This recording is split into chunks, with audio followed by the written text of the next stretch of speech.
News 18 Punjab Haryana Himachal ते तुहाडा स्वागत है। तुसीं देख रहे हो प्राइम टाइम। मैं हाँ यादविंदर सिंह।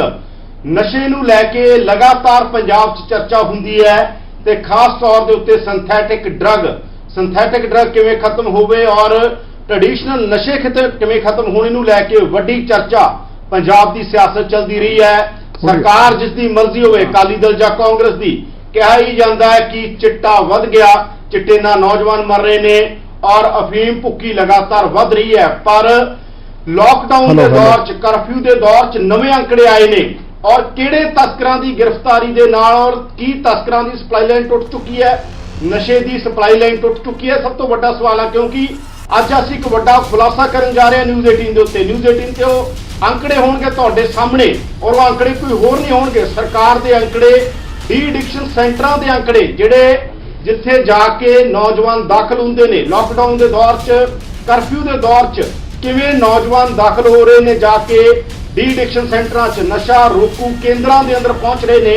तां जिहड़े नौजवान चिट्टा पींदे सी, अफीम भुक्की तमाम नशे जिहड़े करदे सी, वो नौजवान इलाज करा रहे ने। तो सब तो बड़ा सवाल है, जिस गल नूं लैके लगातार चर्चा हुंदी रही, ठीक नहीं, जिवें कहा जा रहा सी वातावरण से चर्चा हुंदी रही पर वातावरण ठीक नहीं होया। पर लॉकडाउन ने पूरी दुनिया च वातावरण ठीक कर दिता।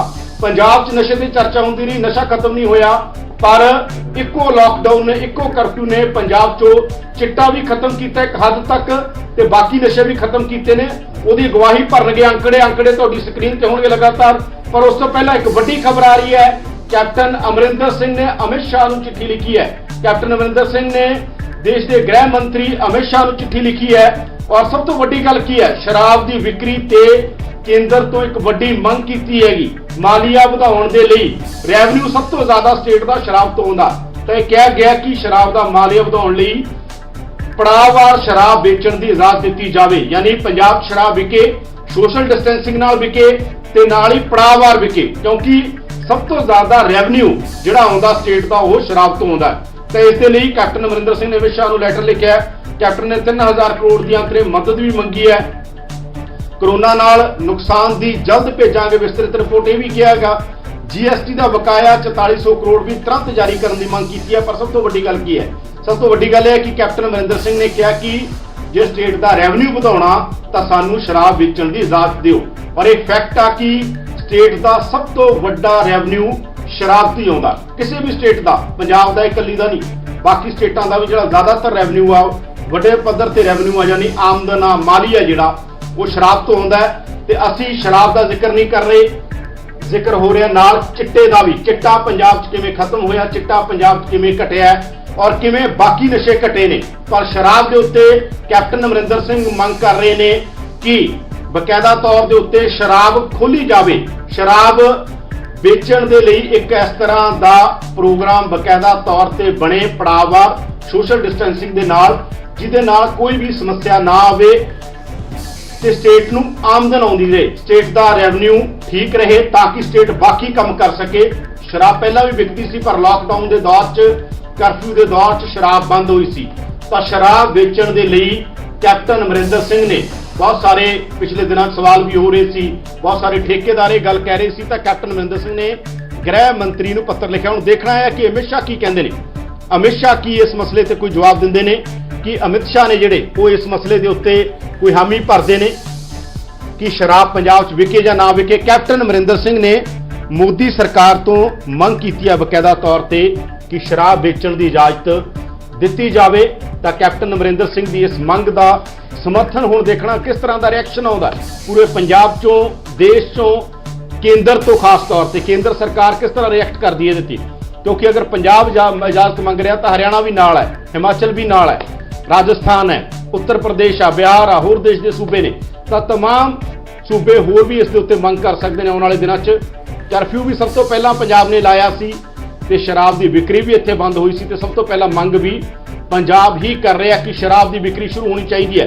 पर असीं बार-बार जिक्र चिट्टे का भी कर रहे हैं, किवें पंजाब चों चिट्टे के आंकड़े असीं तुहानूं देवांगे कि किस तरीके दे नाल चिट्टा खत्म होया और पड़ाव दर पड़ हर जिले का, जिहड़े भी जिले नाल तुसीं जुड़े हुए हो, हर जिले की रिपोर्ट असीं तुहानूं दस्सांगे कि हर जिले च की हो रहा, हर जिले च किन्ने तुहाडे जिले के लोग नशा छड़ाऊ केंद्रां च जा चुके ने और उही लोग ने जिहड़े चिट्टा पी रहे सी ਜਿਹੜੇ ਅਫੀਮ ਖਾ ਰਹੇ ਸੀ, ਭੁੱਕੀ ਖਾ ਰਹੇ ਸੀ, ਉਹ ਲੋਕ ਕਿਸ ਤਰੀਕੇ ਦੇ ਨਾਲ ਉਹ ਨਸ਼ੇੜੀ ਜਾਂ ਉਹ ਵਿਕਟਮ ਕਹਿ ਲਓ, ਪੀੜਤ ਕਹਿ ਲਓ, ਕਿਉਂਕਿ ਮੈਡੀਕਲ ਟਰਮ 'ਚ ਉਹਨਾਂ ਨੂੰ ਪੀੜਤ ਵੀ ਮੰਨਿਆ ਜਾਂਦਾ ਹੈ। ਜਿਹੜਾ ਵਿਅਕਤੀ ਨਸ਼ਾ ਕਰਦਾ ਹੈ ਉਹਨੂੰ ਵਿਕਟਮ ਮੰਨਿਆ ਜਾਵੇ, ਵਿਕਟਮ ਮੰਨ ਕੇ ਉਹਦਾ ਨਸ਼ਾ ਛੁਡਾਇਆ ਜਾਵੇ।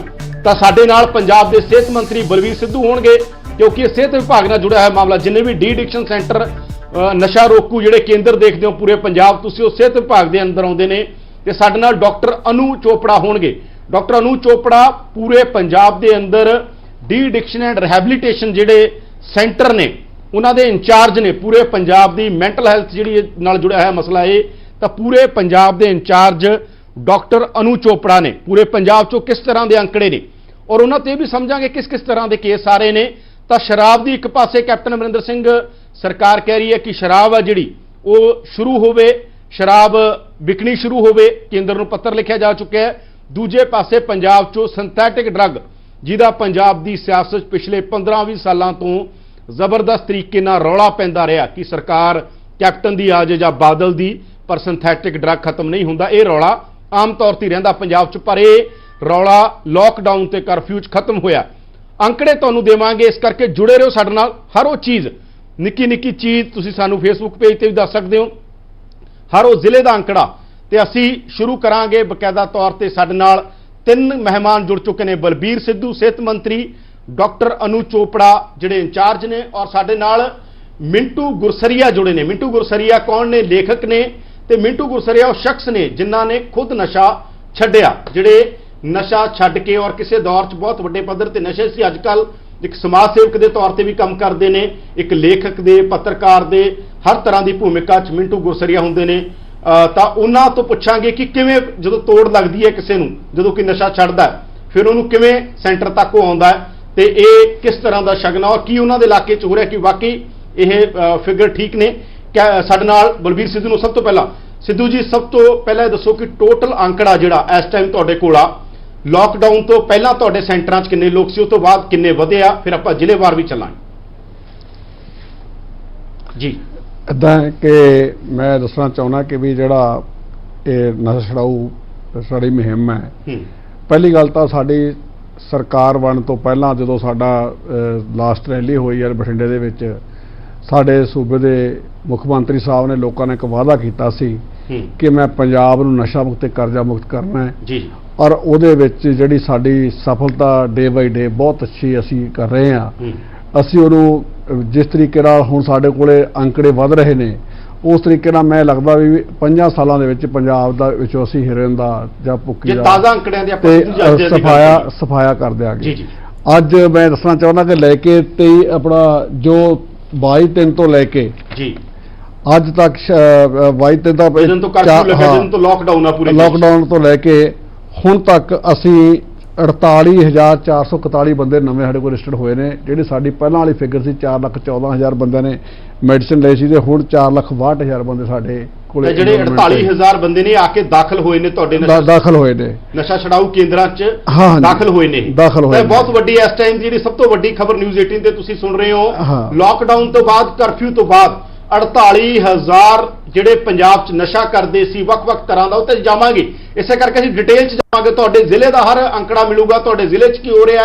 ਔਰ ਟੋਟਲ ਜਿਹੜਾ ਅੰਕੜਾ ਇਸ ਟਾਈਮ 48,000 ਜਿਹੜੇ ਮਰੀਜ਼ ਸੀਗੇ, ਜਿਹੜੇ ਵਿਕਟਮ ਕਹਿ ਲਓ, ਉਹਨਾਂ ਨੂੰ ਮਰੀਜ਼ ਕਹਿ ਲਓ, ਨਸ਼ੇੜੀ ਕਹਿ ਲਓ, ਕੋਈ ਮਰਜ਼ੀ ਸ਼ਬਦ ਵਰਤ ਲਓ, ਉਹ 48,000 ਜਿਨ੍ਹਾਂ ਦਾ ਸਰੀਰ ਟੁੱਟ ਰਿਹਾ ਸੀ, ਉਹ 48,000 ਸਰਕਾਰ ਦੇ ਨਸ਼ਾ ਛਡਾਊ ਕੇਂਦਰਾਂ 'ਚ ਪਹੁੰਚੇ ਨੇ।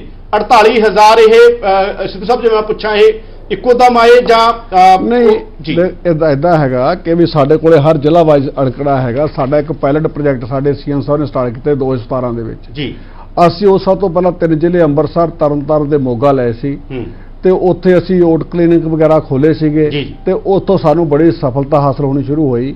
ਤੇ ਉਹਦੇ ਬਾਅਦ ਤਕਰੀਬਨ ਸਾਰੇ ਪੰਜਾਬ 'ਚ ਇਸ ਵੇਲੇ 198 ਓਟ ਸੈਂਟਰ ਚੱਲ ਰਹੇ ਨੇ, ਪਲੱਸ 20 ਦੇ ਕਰੀਬ ਰਿਹੈਬਿਲਿਟੇਸ਼ਨ ਸੈਂਟਰ ਚੱਲ ਰਹੇ ਨੇ, ਔਰ 30-35 ਡਿਡਿਕਸ਼ਨ ਸੈਂਟਰ ਨੇ ਜਿਹੜਾ ਸਰਕਾਰ ਤੌਰ ਚਲਾ ਰਹੀ ਹੈ। ਬਾਕੀ 108 ਜਿਹੜੇ ਪ੍ਰਾਈਵੇਟ ਲੋਕ ਚਲਾ ਰਹੇ ਨੇ, ਔਰ ਉਹਨਾਂ ਦੇ ਵਿੱਚ ਕੋਈ 3,87,000 ਦੇ ਕਰੀਬ ਜਿਹੜੇ ਲੋਕ ਸੀਗੇ ਉਹਨਾਂ ਉੱਥੇ ਟ੍ਰੀਟਮੈਂਟ ਲੈ ਰਹੇ ਸੀ। ਪਰ ਹੁਣ ਅਸੀਂ ਜਦੋਂ ਇਹ ਲਾਕਡਾਊਨ ਤੇ ਕਰਫਿਊ ਲੱਗਿਆ, ਉਸ ਤੋਂ ਬਾਅਦ ਜਿਹੜੀ ਸਪਲਾਈ ਚੇਨ ਟੁੱਟੀ, ਤੇ ਪਲੱਸ ਲੋਕਾਂ ਨੂੰ ਨਸ਼ਾ ਮਿਲਣੋਂ ਹਟਿਆ, ਤਾਂ ਉਹ ਸਾਰੇ ਸਾਡੇ ਇਸ ਟ੍ਰੀਟਮੈਂਟ ਵਾਲੇ ਪਾਸੇ ਨੂੰ ਆ ਗਏ ਔਰ ਡੇਲੀ ਇਹ ਅੰਕੜਾ ਵੱਧਦਾ ਹੀ ਜਾ ਰਿਹਾ ਹੈ।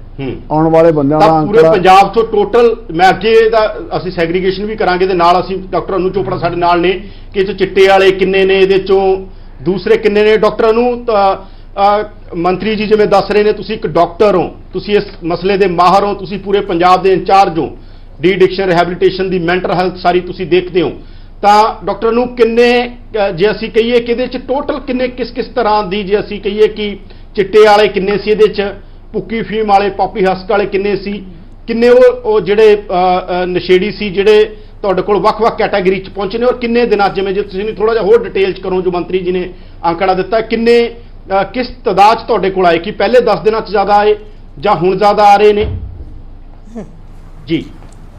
ਹਾਂਜੀ ਹਾਂਜੀ, ਇਹਦੇ ਬਾਰੇ ਮੈਂ ਥੋੜਾ ਦੱਸਣਾ ਚਾਹਾਂਗੀ ਕਿ ਇੱਕਦਮ ਇਹ ਮਰੀਜ਼ ਨਹੀਂ ਸੀ ਆਏ, ਇਹ ਹੌਲੀ ਹੌਲੀ ਇਨਕਰੀਜ਼ ਹੋਏ ਔਰ ਦਿਨ ਬ ਦਿਨ ਇਹ ਮਰੀਜ਼ਾਂ ਦੀ ਗਿਣਤੀ ਵੱਧਦੀ ਜਾ ਰਹੀ ਹੈ। ਸ਼ੁਰੂਆਤ ਦੇ ਵਿੱਚ ਆਪਾਂ 500-600 ਤੋਂ ਸ਼ੁਰੂ ਕੀਤਾ ਸੀਗਾ, ਉਸ ਤੋਂ ਬਾਅਦ ਅੱਜ ਦੀ ਡੇਟ 'ਚ ਆਪਾਂ ਦੇਖੀਏ ਤਕਰੀਬਨ 3000 ਤੋਂ ਜ਼ਿਆਦਾ ਮਰੀਜ਼ ਨਵੇਂ ਰਜਿਸਟਰ ਹੋ ਰਹੇ ਨੇ ਸਾਡੇ ਸੈਂਟਰਾਂ ਦੇ ਵਿੱਚ। ਔਰ ਇਹਦੇ ਵਿੱਚ ਜਦੋਂ ਅਸੀਂ ਜ਼ਿਲ੍ਹੇ ਵਾਈਜ਼ ਵੀ ਦੇਖ ਰਹੇ ਹਾਂ ਤੇ ਟੋਟਲ 48000 ਤੋਂ ਵੱਧ, ਜਿੱਦਾਂ ਸਾਡੇ ਮੰਤਰੀ ਸਾਹਿਬ ਨੇ ਵੀ ਦੱਸਿਆ, ਸਾਡੇ 48000 ਤੋਂ ਵੱਧ ਮਰੀਜ਼ ਅੱਜ ਤੱਕ ਆ ਚੁੱਕੇ ਨੇ ਕਰਫਿਊ ਦੇ ਦੌਰਾਨ ਤੋਂ ਲੈ ਕੇ ਅੱਜ ਡੇਟ ਤੱਕ। ਇਹਦੇ ਵਿੱਚ ਅਸੀਂ ਜਦੋਂ ਆਪਾਂ ਦੇਖੀਏ ਕਿ ਕਿਹੜੇ ਮਰੀਜ਼ ਜ਼ਿਆਦਾ ਸੀਗੇ, ਉਹਦੇ ਵਿੱਚੋਂ ਆਪਾਂ ਜਦੋਂ ਹਿਸਟਰੀ ਲੈਂਦੇ ਆ ਉਹਦੇ ਤੋਂ ਪਤਾ ਚੱਲਦਾ ਪਿਆ ਕਿ ਪੌਪੀ ਹਸਕ ਦੇ, ਜਿਹਨੂੰ ਆਪਾਂ ਕਿ ਭੁੱਕੀ ਕਹਿੰਦੇ ਆ, ਉਹਦੇ ਮਰੀਜ਼ ਆਪਣੇ ਕਾਫੀ ਆ ਰਹੇ ਨੇ। ਫਿਰ ਕੁਝ ਲੋਕ ਆਪਣੇ ਟ੍ਰੈਮਾਡੋਲ ਜਿਹੜੇ ਇਸਤੇਮਾਲ ਕਰਦੇ ਸੀਗੇ ਉਹਦੇ ਕਰਕੇ ਵੀ ਕਾਫੀ ਆ ਰਹੇ ਨੇ। ਫਿਰ ਆਪਣੀ ਓਪੀਐਮ ਵਾਲੇ, ਜਿਹਨੂੰ ਕਿ ਆਪਾਂ ਅਫੀਮ ਦੇ ਇਸਤੇਮਾਲ ਵਾਲੇ ਮਰੀਜ਼, ਉਹ ਤੇ ਹੈਰੋਇਨ ਵਾਲੇ ਵੀ। ਸੋ ਇਹ ਵਾਲੇ ਜਿਹੜੇ ਮਰੀਜ਼ ਨੇ ਇਹ ਜ਼ਿਆਦਾ ਆ ਰਹੇ ਹੈਗੇ ਨੇ। ਜੇ ਮੈਂ ਪੁੱਛਾਂ ਤੁਹਾਡੇ ਤੋਂ, ਹੈਰੋਇਨ ਵਾਲੇ ਇਹਨਾਂ ਚੋਂ ਜ਼ਿਆਦਾ ਕਿਹੜੇ ਨੇ? ਜ਼ਿਆਦਾ ਹੈਰੋਇਨ ਵਾਲੇ ਨੇ, ਜ਼ਿਆਦਾ ਪੌਪੀ ਹਸਕ ਵਾਲੇ ਨੇ, ਜ਼ਿਆਦਾ ਓਪੀਐਮ ਵਾਲੇ ਨੇ?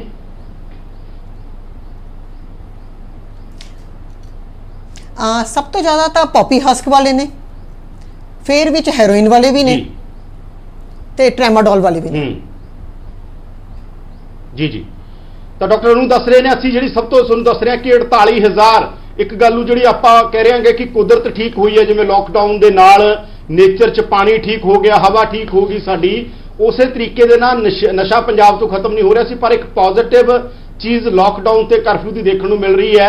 ਹਾਲਾਂਕਿ ਕਿੰਨਾ ਟਾਈਮ ਰਹਿਣਗੇ, ਕਿੰਨਾ ਟਾਈਮ ਨਹੀਂ, ਇਹ ਤਾਂ ਅਗਲਾ ਸਵਾਲ ਹੋਏਗਾ, ਸਪਲਾਈ ਲਾਈਨ ਟੁੱਟੀ ਹੈ ਜਾਂ ਨਹੀਂ ਟੁੱਟੀ। ਪਰ ਸਭ ਤੋਂ ਵੱਡੀ ਗੱਲ ਇਹ ਹੈ, ਇੱਕ ਪੋਜ਼ਿਟਿਵ ਗੱਲ ਹੋਈ ਹੈ ਕਿ ਮਰੀਜ਼ਾਂ ਦੀ ਗਿਣਤੀ ਵੱਧ ਰਹੀ ਹੈ ਔਰ ਜਿਹੜੇ ਵੀ ਲੋਕ ਨਸ਼ਾ ਲੈ ਰਹੇ ਸੀ ਉਹਨਾਂ 'ਚੋਂ 48000 ਇਹਨਾਂ ਦਿਨਾਂ 'ਚ ਪਹੁੰਚੇ ਨੇ। 48000 ਇਹਨਾਂ ਦਿਨਾਂ 'ਚ। ਸਿਰ ਸਾਹਿਬ, ਜੇ ਮੈਂ ਮਿੰਟੂ ਗੁਰਸਰੀਆ ਕੋਲ ਵੀ ਜਾਊਂਗਾ। ਮਿੰਟੂ, ਜੇ ਮੈਂ ਤੁਹਾਡੀ ਟਿੱਪਣੀ ਚਾਹਾਂ, ਮਿੰਟੂ ਤੁਸੀਂ ਇਸ ਚੀਜ਼ ਤੇ ਬਹੁਤ ਕੰਮ ਕੀਤਾ, ਤੁਸੀਂ ਖੁਦ, ਸਭ ਤੋਂ ਵੱਡੀ ਗੱਲ ਤਾਂ ਇਹ ਹੈ ਔਰ ਬੜੀ ਮਾਣ ਦੀ ਗੱਲ ਹੈ ਸਾਡੇ ਸਾਰਿਆਂ ਲਈ ਕਿ ਤੁਸੀਂ ਲੁਕੋਈ ਨਹੀਂ ਗੱਲ, ਤੁਸੀਂ ਲਿਖੀਆਂ ਗੱਲਾਂ ਇੱਕ ਲੇਖਕ ਦੇ ਤੌਰ ਦੇ ਉੱਤੇ ਕਿ ਹਾਂ ਤੁਸੀਂ ਨਸ਼ਾ ਕਰਦੇ ਸੀ ਔਰ ਕਿਸ ਹੱਦ ਤੱਕ ਨਸ਼ੇ ਚਲੇ ਗਏ ਸੀ। ਤਾਂ ਤੁਸੀਂ ਕਿਸ ਹੱਦ ਤੱਕ ਇਸ ਚੀਜ਼ ਨੂੰ, ਜਿਹੜੀ ਇਹ ਕਹਿ ਰਹੇ ਨੇ, ਇਹਨੂੰ ਕਿਵੇਂ ਦੇਖ ਰਹੇ ਹੋ? ਔਰ ਤੁਹਾਨੂੰ ਕੀ ਲੱਗਦਾ, ਜਦੋਂ ਜਿਹੜਾ ਮੇਰਾ ਸਵਾਲ ਜਿਹੜਾ ਮੈਂ ਸਮਝਣਾ ਵੀ ਚਾਹੁੰਦਾ ਸੀ, ਤੁਸੀਂ ਵੀ ਨਸ਼ਾ ਕਰਦੇ, ਜੋ ਨਸ਼ੇ ਦੀ ਤੋੜ ਲੱਗਦੀ ਹੈ, ਨਸ਼ਾ ਨਹੀਂ ਮਿਲਦਾ, ਤਾਂ ਫਿਰ ਤੁਹਾਨੂੰ ਲੱਗਦਾ ਰਿਹੈਬਿਲਿਟੇਸ਼ਨ ਸੈਂਟਰ ਹੀ, ਇਹ ਜਿਹੜੇ ਡੀ ਐਡਿਕਸ਼ਨ ਸੈਂਟਰ ਨੇ, ਉਹ ਸਭ ਤੋਂ ਵਧੀਆ ਥਾਂ ਨੇ ਜਿੱਥੇ ਆ ਰਹੇ ਨੇ ਮਰੀਜ਼? ਮਿੰਟੂ। ਹਾਂਜੀ ਦੇਖੋ, ਬੜੀ ਸਿੰਪਲ ਜੀ ਗੱਲ ਹੈ। ਜੇ ਤੁਸੀਂ ਇਸ ਚੀਜ਼ ਦਾ ਸਿੱਟਾ ਕੱਢਣਾ ਹੋਵੇ, ਮੈਂ ਕਿਸੇ ਰਾਜਨੀਤੀ ਦਾ ਨਾ ਹਿੱਸਾ ਵਾਂ ਤੇ ਨਾ ਬਣਨਾ ਚਾਹੂੰਗਾ, ਪਰ ਜ਼ਰੂਰ ਆਪਾਂ ਪੰਜਾਬ ਦੇ ਪੱਖ ਤੋਂ ਗੱਲ ਕਰਾਂਗੇ। ਦੇਖੋ, ਕਰਫਿਊ ਸੀਗਾ ਸਾਡੇ ਪੰਜਾਬ 'ਚ, ਲਾਕਡਾਊਨ ਸੀਗਾ ਸਾਡੇ ਪੰਜਾਬ 'ਚ, ਦੋਏ ਚੀਜ਼ਾਂ ਸਭ ਤੋਂ ਪਹਿਲਾਂ ਸੀਗੀਆਂ ਇੰਡੀਆ 'ਚ। ਤੁਸੀਂ ਇੱਕ ਚੀਜ਼ ਵੇਖੀ ਹੋਣੀ ਹੈ ਕਿ ਸਾਡੇ ਕੋਲੋਂ ਤੇ ਸ਼ਰਾਬ ਦੀ ਸਪਲਾਈ ਲਾਈਨ ਨਹੀਂ ਟੁੱਟੀ। ਕਿੰਨੀਆਂ ਰਿਕਵਰੀਆਂ ਹੋਈਆਂ ਸ਼ਰਾਬ ਦੀਆਂ, ਕਿੰਨੇ ਦੋਸ਼ ਲੱਗੇ, ਚਲੋ ਸਿਆਸਤ ਦੇ ਦੋਸ਼ਾਂ ਨੂੰ ਆਪਾਂ ਛੱਡ ਦਿੰਦੇ ਆ, ਲਾਂਭੇ ਕਰ ਦਿੰਦੇ ਆ, ਕਿੰਨੀਆਂ ਰਿਕਵਰੀਆਂ ਹੋਈਆਂ। ਠੇਕੇਦਾਰਾਂ ਦੀਆਂ, ਤੁਹਾਡੇ ਨਿਊਜ਼ 18 ਤੇ ਹੀ ਮੇਰੇ ਖਿਆਲ ਦੇ ਨਾਲ ਇੱਕ ਦਿਨ ਸਟਿੰਗ ਕੀਤਾ ਗਿਆ ਸੀਗਾ ਇੱਕ ਪੱਤਰਕਾਰ ਵੱਲੋਂ, ਠੇਕੇਦਾਰ ਮੋਹਾਲੀ ਦੇ ਵਿੱਚ ਹੀ ਸ਼ਰਾਬ ਵੇਚ ਰਹੇ। ਸੋ ਕਹਿਣ ਦਾ ਮਤਲਬ ਹੈ ਕਿ ਜੇ ਆਪਾਂ ਕਹੀਏ ਕਿ ਸਪਲਾਈ ਲਾਈਨ ਟੁੱਟ ਗਈ ਹੈ, ਜੇ ਤੁਸੀਂ ਸ਼ਰਾਬ ਦੀ ਸਪਲਾਈ ਲਾਈਨ ਨਹੀਂ ਤੋੜ ਸਕੇ ਤਾਂ ਚਿੱਟੇ ਦੀ ਸਪਲਾਈ ਲਾਈਨ ਤੋੜਨੀ ਬਹੁਤ ਔਖੀ ਹੈ। ਮੈਂ ਤੁਹਾਨੂੰ ਐਗਜ਼ਾਮਪਲ ਦੇ ਦਿੰਦਾ, ਤੁਸੀਂ ਤੱਥਾਂ ਦੇ ਨਾਲ ਆਪੇ ਪੜਚੋਲ ਕਰ ਲਿਓ, ਥੱਲੇ ਤੁਹਾਡੇ ਦਰਸ਼ਕ ਦੱਸੀ ਜਾਣਗੇ। 7 ਅਪ੍ਰੈਲ ਨੂੰ ਸ਼ੀਨਾ ਵਿਧੀ ਚੰਦ ਪਿੰਡ ਦੇ ਵਿੱਚ ਇੱਕ 23 ਸਾਲ ਦਾ ਨੌਜਵਾਨ ਓਵਰਡੋਜ਼ ਨਾਲ ਮਰ ਜਾਂਦਾ ਹੈ, ਠੀਕ ਹੈ ਜੀ। ਫਿਰ ਅੱਗੇ 20 ਤਰੀਕ ਨੂੰ ਪਿੰਡ ਝਵਾਲ ਪੁਖਤਾ 'ਚ ਮਰ ਜਾਂਦਾ ਓਵਰਡੋਜ਼ ਨਾਲ, ਇਹ ਔਨ ਰਿਕਾਰਡ ਨੇ ਕੇਸ। ਫਿਰ ਉਸ ਤੋਂ ਇਲਾਵਾ ਮੁਕਤਸਰ ਦੇ ਲਾਗੇ ਇੱਕ ਪਿੰਡ ਆ ਮਹਾਵੱਦਰ, ਦੇਸ਼ ਸੇਵਕ ਦੇ ਵਿੱਚ ਖਬਰ ਆ, ਉੱਥੇ 25 ਸਾਲਾ ਨੌਜਵਾਨ ਓਵਰਡੋਜ਼ ਨਾਲ ਮਰ ਜਾਂਦਾ 7 ਤਰੀਕ ਨੂੰ। ਇਹ ਸਾਰੀਆਂ ਘਟਨਾਵਾਂ ਕਦੋਂ ਦੀਆਂ? ਕਰਫਿਊ 'ਚ। ਹੁਣ ਤੁਸੀਂ ਦੇਖੋ ਕਿ ਕਰਫਿਊ ਦੇ ਵਿੱਚ ਓਵਰਡੋਜ਼ ਨਾਲ ਮਰ ਰਹੇ। ਹੁਣ ਇਹ ਤੇ ਆਪਾਂ ਕਹਿ ਨਹੀਂ ਸਕਦੇ ਕਿ ਨਾਰਦਾਨਾ ਖਾ ਕੇ ਮਰ ਗਏ ਮੁੰਡੇ। ਇਹਦਾ ਮਤਲਬ ਕਿ ਜਿਹੜੇ ਘਰ ਦੇ ਜਿਨ੍ਹਾਂ ਦੇ ਬੱਚੇ ਮਰੇ ਆ, ਉਹ ਕਹਿੰਦੇ ਕਿ ਸਾਡੇ ਬੱਚੇ ਓਵਰਡੋਜ਼ ਨਾਲ ਮਰ ਗਏ। 2 ਸਾਡੇ ਪੰਜਾਬ ਦੇ ਹੋਰ ਮੁੰਡੇ ਮਰ ਗਏ, ਹਰਿਆਣੇ 'ਚ ਜਾ ਕੇ ਮਰ ਗਏ ਆ। ਹੁਣ ਜਦੋਂ ਤੜਫ ਲੱਗੂਗੀ, ਤੋੜ ਲੱਗੂਗੀ, ਬੰਦਾ ਭੱਜ ਕੇ ਜਾਊਗਾ ਕਿਸੇ ਪਾਸੇ। ਜੇ ਕਿਸੇ ਨੂੰ ਨਸ਼ਾ ਛਡਾਊ ਕੇਂਦਰ ਦਿਖਦਾ ਉਧਰ ਨੂੰ ਹੋ ਤੁਰਦਾ, ਜੇ ਕਿਸੇ ਨੂੰ ਕੋਈ ਹੋਰ ਅਲਟਰਨੇਟਿਵ ਦਿਖਦਾ ਉਧਰ ਨੂੰ ਹੋ ਤੁਰਦਾ। ਸੋ ਸਾਡੇ ਕੋਲ ਇਹ ਸਵਾਲ ਜੇ ਆਪਾਂ ਪੁੱਛੀਏ, ਸਾਡੇ ਕੋਲ ਇਹਦਾ ਜਵਾਬ ਤੱਥਾਂ ਦੇ ਨਾਲ ਆ ਕਿ ਅਸੀਂ ਸਪਲਾਈ ਲਾਈਨ ਪੂਰਨ ਤੌਰ ਤੇ ਤੋੜ ਦਿੱਤੀ ਆ। ਪੂਰਨ ਤੌਰ ਤੇ ਮੇਰੇ ਖਿਆਲ ਦੇ ਨਾਲ ਸਾਡੇ ਕੋਲ ਸਪਲਾਈ ਲਾਈਨ ਸ਼ਰਾਬ ਵੀ ਨਹੀਂ ਤੋੜ ਹੋਈ। ਸਾਡੀ ਸ਼ਰਾਬ ਵੇਚੀ ਹੈ ਔਰ ਕੁਝ ਰਸੂਖਦਾਰ ਬੰਦਿਆਂ ਨੇ ਵੇਚੀ ਹੈ, ਜਿਨ੍ਹਾਂ ਬੰਦਿਆਂ ਦਾ ਹੱਥ ਪੈਂਦਾ ਸੀਗਾ। ਸੋ ਇਹ ਕਹਿਣਾ ਕਿ ਪੂਰਨ ਤੌਰ ਤੇ ਲਾਕੀ ਤੋੜ ਦਿੱਤਾ ਸਪਲਾਈ ਲਾਈਨ ਦਾ, ਇਸ ਗੱਲ ਦੇ ਨਾਲ ਸੌਰੀ ਮੈਂ ਡਿਸਐਗਰੀ ਹਾਂ ਮੰਤਰੀ ਸਾਹਿਬ ਦੀ ਗੱਲ ਨਾਲ ਕਿ ਇਸ ਵੇਲੇ ਜੇ ਤੁਸੀਂ ਕਹੋਗੇ ਬਿਲਕੁਲ ਤੁਸੀਂ ਹੇਠਾਂ ਕਮੈਂਟ ਪੜ੍ਹਦੇ ਚੱਲਦੇ ਪ੍ਰੋਗਰਾਮ ਪੂਰਨ ਤੌਰ ਤੇ ਬਿਲਕੁਲ ਮਿੰਟੂ ਪੂਰਨ ਤੌਰ ਤੇ ਜੀ ਮਿੰਟੂ ਪੂਰਨ ਤੌਰ ਤੇ ਆਪਾਂ ਵੀ ਨਹੀਂ ਕਹੇ ਗੱਲ ਕੀ ਪੂਰਨ ਤੌਰ ਤੇ ਆ। ਮੈਂ ਸਿੱਧੂ ਜੀ ਤੋਂ ਦੁਬਾਰੇ ਪੁੱਛਦਾ, ਸਿੱਧੂ ਜੀ ਕੋਈ ਇਹ ਦਾਵਾ ਜਿਹੜਾ ਮਰੀਜ਼ ਤੌਰ ਦਾ ਦਾਵਾ ਸ਼ਾਇਦ ਮੈਨੂੰ ਲੱਗਦਾ ਜਿਹੜੇ ਭਾਈ ਸਾਹਿਬ ਉਹ ਗੱਲ ਕਹਿੰਦੇ ਨੇ ਵੀ ਪੂਰਨ ਤੌਰ ਤੇ ਤਾਂ ਸਪਲਾਈ ਲੈਣ ਬਹੁਤ ਲੰਬਾ ਸਮਾਂ ਲੱਗੂ ਤੋੜਨ ਵਾਸਤੇ, ਲੇਕਿਨ ਅਸੀਂ ਕੋਸ਼ਿਸ਼ ਕੀਤੀ ਹੈ। ਕੋਸ਼ਿਸ਼ ਦੇ ਵਿੱਚ ਆਪਾਂ ਕਾਫੀ ਸਫਲ ਹੋਏ ਆ। ਕਰਫਿਊ ਇੱਕ ਨਾਲ ਸਹਾਰਾ ਬਣਿਆ ਤੇ ਲੋਕ ਅੱਜ ਵੀ ਲੋਕ ਬਹੁਤ ਸਾਰੇ ਚਿੱਟੇ ਨਾਲ ਕਈ ਜਗ੍ਹਾ ਤੇ ਫੜੇ ਜਾ ਰਹੇ ਨੇ, ਕਈਆਂ ਦੇ ਲੋਕ ਆਪਣੇ ਆਪ ਫੜ ਕੇ ਫੜਾ ਰਹੇ ਨੇ। ਇਹ ਬੜੀ ਅੱਛੀ ਗੱਲ ਹੈ ਕਿ ਲੋਕਾਂ ਦੇ ਵਿੱਚ ਜਾਗਰੂਕਤਾ ਆਈ ਹੈ ਕਿ ਸਾਡੇ ਬੱਚਿਆਂ ਨੂੰ ਕਿਵੇਂ ਬਚਾਉਣਾ ਹੈ। ਔਰ ਅੱਜ ਮੈਨੂੰ ਦਿਨ 'ਚ ਕਈ ਜਗ੍ਹਾ ਤੋਂ ਫੋਨ ਆਉਂਦੇ ਨੇ ਕਿ ਸਾਡਾ ਫਲਾਣਾ ਬੱਚਾ ਨਸ਼ਾ ਕਰਦਾ ਸੀ, ਤੁਸੀਂ ਉਹਨੂੰ ਨੇੜੇ ਦੇ ਜਿਹੜਾ ਡੀਡਿਕਸ਼ਨ ਸੈਂਟਰ 'ਚ ਸਾਨੂੰ ਦਵਾਈ ਦਵਾਓ। ਤੇ ਮੈਂ ਉਹਨਾਂ ਬਕਾਇਦਾ ਇੱਦਾਂ ਮੈਂ ਕਹਿੰਦਾ ਤੁਸੀਂ ਇਹਨੂੰ ਬੱਚੇ ਨੂੰ ਸੰਭਾਲੋ, ਤੁਹਾਡੇ ਘਰ ਦਵਾਈ ਪਹੁੰਚਾ ਦੇਣਾ ਡਾਕਟਰ ਭੇਜ ਦਿੰਦੇ ਆ। ਔਰ ਮੈਂ ਦੂਜੀ ਗੱਲ ਇਹ ਕਹਿੰਦਾ ਕਦੇ ਕਿਸੇ ਚੀਜ਼ ਦਾ ਬੀਜ ਨਾਸ ਨਹੀਂ ਹੁੰਦਾ, ਪਰ ਜੇ ਅਸੀਂ ਦੇ ਵਿੱਚ 70-80% ਵੀ ਕਾਮਯਾਬ ਹੋ ਜਾਣੇ ਇਹਨਾਂ ਦਿਨਾਂ ਦੇ ਵਿੱਚ ਤਾਂ ਇਟ ਮੀਨ ਸਾਡਾ ਦੁਬਾਰਾ ਨਹੀਂ ਹੋਗਾ। ਜੇ ਮੈਂ ਸਿੱਧੂ ਜੀ ਤੋਂ ਪੁੱਛ ਲਾਂ ਕਿ ਜੇ ਤੁਸੀਂ ਮੰਨ ਲਓ ਤੁਹਾਡਾ ਇਹ ਦਾਵਾ ਤੁਹਾਡੀ ਸਰਕਾਰ ਦਾ ਜਾਂ ਤੁਹਾਡੇ ਕੋਲ ਅੰਕੜੇ ਨੇ, ਤੁਸੀਂ ਕਹਿ ਰਹੇ ਹੋ ਪਹਿਲਾਂ ਨਾਲੋਂ ਬਹੁਤ ਫਰਕ ਪਿਆ ਹੈਗਾ, ਪਹਿਲਾਂ ਨਾਲੋਂ ਜ਼ਿਆਦਾ ਸਾਡੇ ਕੋਲ ਪਹੁੰਚੇ ਨੇ ਇਹਨਾਂ ਦਿਨਾਂ 'ਚ ਔਰ 48,000 ਤੁਹਾਡੇ ਕੋਲ ਪੇਸ਼ੈਂਟ ਆਇਆ, ਕੀ ਇਹ ਤਾਂ ਨਹੀਂ ਹੋਏਗਾ ਜਦੋਂ ਖੁੱਲੇਗਾ ਲਾਕਡਾਊਨ ਕਰਫਿਊ ਖੁੱਲੇਗਾ ਉਹੀ ਹਾਲਾਤ ਫਿਰ ਹੋ ਜਾਣ, ਉਹੀ ਚਿੱਟਾ ਫਿਰ ਉਸੇ ਤਰੀਕੇ ਦੇ ਨਾਲ? ਜਾਂ ਤੁਹਾਡਾ ਬਾਕੀ ਸਰਕਾਰ ਦਾਵਾ ਕਰ ਸਕਦੀ ਹੈ ਕਿ ਜਿੱਥੇ ਤੱਕ ਅਸੀਂ ਸਿਚੁਏਸ਼ਨ ਲੈ ਗਏ ਇਦੋਂ ਪਿੱਛੇ ਨਹੀਂ ਆਉਣ ਦੇਵਾਂਗੇ, ਸਾਡੀ ਸਖਤੀ ਹੋਊਗੀ, ਅਸੀਂ ਉੱਥੇ ਤੱਕ ਰੱਖਾਂਗੇ? ਤੁਹਾਡਾ ਦਾਵਾ ਦੇਖੋ ਆਪਣਾ ਜਸਵਿੰਦਰ ਜੀ, ਮੈਂ ਤੁਹਾਨੂੰ ਇਹੀ ਗੱਲ ਕਹਿਣੀ ਚਾਹੁੰਦਾ, ਜਦੋਂ ਕਰਫਿਊ ਖੁੱਲੇਗਾ ਵੀ ਅਸੀਂ ਇਹਨਾਂ ਬੰਦਿਆਂ ਦਾ ਸਾਰਾ ਡਾਟਾ ਔਨ ਰਿਕਾਰਡ ਲੈ ਕੇ ਆ ਰਹੇ ਹਾਂ ਔਰ ਬਕਾਇਦਾ ਅਸੀਂ ਇਹਨਾਂ ਦੇ ਪੇਰੈਂਟਸ ਨੂੰ ਨਾਲ ਕਾਉਂਸਲਿੰਗ ਤੇ ਬੁਲਾ ਰਹੇ ਹਾਂ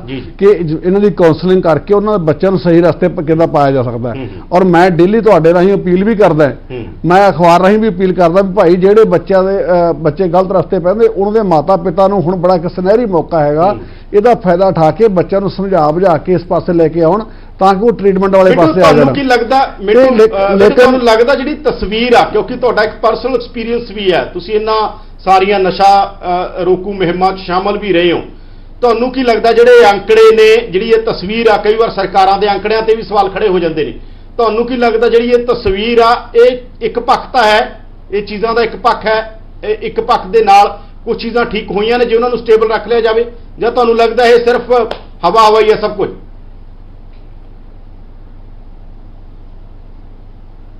ਨਹੀਂ ਦੇਖੋ, ਸਾਡੇ ਮੁਕਤਸਰ ਦੇ ਵਿੱਚ ਹੀ ਮੇਰੇ ਖਿਆਲ ਦੇ ਨਾਲ 10 ਦਿਨ ਪਹਿਲਾਂ 138% ਰਜਿਸਟ੍ਰੇਸ਼ਨ ਵੱਧ ਗਈ ਸੀਗੀ।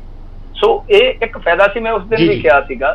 ਪਰ ਅਫਸੋਸ ਦੀ ਗੱਲ ਆ ਕਿ ਸਾਡੇ ਕੋਲ, ਮੈਂ ਕਿਸੇ ਇੱਕ ਸਰਕਾਰ ਨੂੰ ਨਹੀਂ ਕਹੂੰਗਾ, ਸਾਡੇ ਕੋਲ ਕੋਈ ਠੋਸ ਪਾਲਿਸੀ ਨਹੀਂ ਕਿ ਅੱਗੇ ਅਸੀਂ ਕੀ ਕਰਨਾ ਹੈ। ਅਸੀਂ ਉਹਨਾਂ ਨੂੰ ਬੁਪਰੀਨੋਰਫਿਨ ਦੇ ਰਹੇ ਹਾਂ ਜੋ ਡਾਕਟਰੀ ਖੋਜ ਅਨੁਸਾਰ ਉਹ ਬਹੁਤ ਖਤਰਨਾਕ ਹੈ। ਇਹ ਬੰਦੇ ਕੀ ਕਰਦੇ ਆ ਕਿ ਜਦੋਂ ਉਹ ਇਹਦੇ ਆਦੀ ਹੋ ਜਾਂਦੇ ਆ ਫਿਰ ਇਹਨਾਂ ਨੂੰ ਇਹ ਛੱਡਣੀ ਬਹੁਤ ਔਖੀ ਹੋ ਜਾਂਦੀ ਆ, ਜਾਂ ਉਹਨਾਂ ਨੂੰ ਰਸਤੇ ਦੇ ਵਿੱਚ ਕੋਈ ਹੋਰ ਅਲਟਰਨੇਟਿਵ ਮਿਲ ਗਿਆ ਉਹ ਖਾਣ ਲੱਗ ਗਏ। ਜਦੋਂ ਮਾੜੀ ਜੀ ਖੁੱਲ ਹੋਈ ਫਿਰ ਕਈ ਬੰਦੇ ਇਹਨੂੰ ਬਲੈਕ ਕਰਨ ਲੱਗ ਪੈਂਦੇ, ਅੱਗੇ ਜਾ ਕੇ ਵੇਚਣ ਲੱਗ ਪੈਂਦੇ ਆ ਜਦੋਂ ਉਹਨਾਂ ਦਾ ਹੱਥ ਪੈਂਦਾ।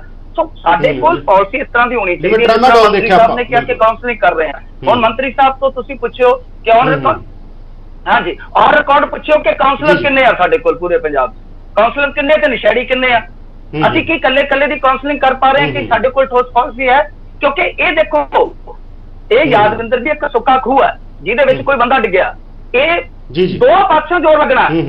ਜਿਹੜਾ ਬੰਦਾ ਡਿੱਗਿਆ ਪਿਆ ਮਤਲਬ ਕਿ ਇੱਕ ਪੀੜਤ ਹੈ, ਜਿਹੜਾ ਉਹਦੀ ਇੱਛਾ ਹੋਣੀ ਚਾਹੀਦੀ ਹੈ ਕਿ ਉਹਨੇ ਚੜ੍ਹਨਾ ਹੈ, ਤੇ ਦੂਜਾ ਜਿਹੜਾ ਰੱਸਾ ਫੜ ਕੇ ਉੱਤੇ ਖਲੋਤਾ ਜਿਹਨੇ ਖਿੱਚਣਾ ਉਹਦੀ ਵੀ ਇੱਛਾ ਹੋਣੀ ਚਾਹੀਦੀ ਹੈ। ਉਹ ਪਾਕ ਸਾਫ ਸੋਚ ਨਾਲ ਹੋਵੇ ਕਿ ਮੈਂ ਇਹਨੂੰ ਬੰਦੇ ਨੂੰ ਕੱਢਣਾ ਵਾ। ਦੋਏ ਚੀਜ਼ਾਂ ਹੋਣੀਆਂ ਚਾਹੀਦੀਆਂ। ਸੋ ਸਾਡੇ ਕੋਲ ਕਾਉਂਸਲਿੰਗ ਦਾ ਜੇ ਪ੍ਰਬੰਧ ਹੈ ਤਾਂ ਮੰਤਰੀ ਸਾਹਿਬ ਜ਼ਰੂਰ ਜਾਣੂ ਕਰਵਾਉਣ ਕਿ ਕਿੰਨੇ ਕਾਉਂਸਲਰ ਆ ਸਾਡੇ ਕੋਲ। ਬਿਲਕੁਲ, ਮੈਂ ਮੰਤਰੀ ਜੀ ਨਾਲ ਮੰਤਰੀ ਦੇ ਕੋਈ ਡਾਕਟਰਾਂ ਨੂੰ ਵੀ ਸਾਡੇ ਨਾਲ ਨੇ, ਕਿਉਂਕਿ ਡਾਕਟਰ ਨੂੰ ਇਹਦੇ ਇੰਚਾਰਜ ਨੇ ਔਰ ਖੁਦ ਵੀ ਮੈਂਟਲ ਹੈਲਥ ਦੇ ਉਹ ਨੇ। ਡਾਕਟਰ ਨੂੰ ਇਹ ਜਿਹੜਾ ਸਵਾਲ ਮਿੰਟੂ ਗੁਰਸਰੀਆ ਖੜਾ ਕਰ ਰਹੇ ਨੇ ਕਿ ਤੁਹਾਡੇ ਕੋਲ ਕਾਉਂਸਲਰ ਕਿੰਨੇ ਨੇ?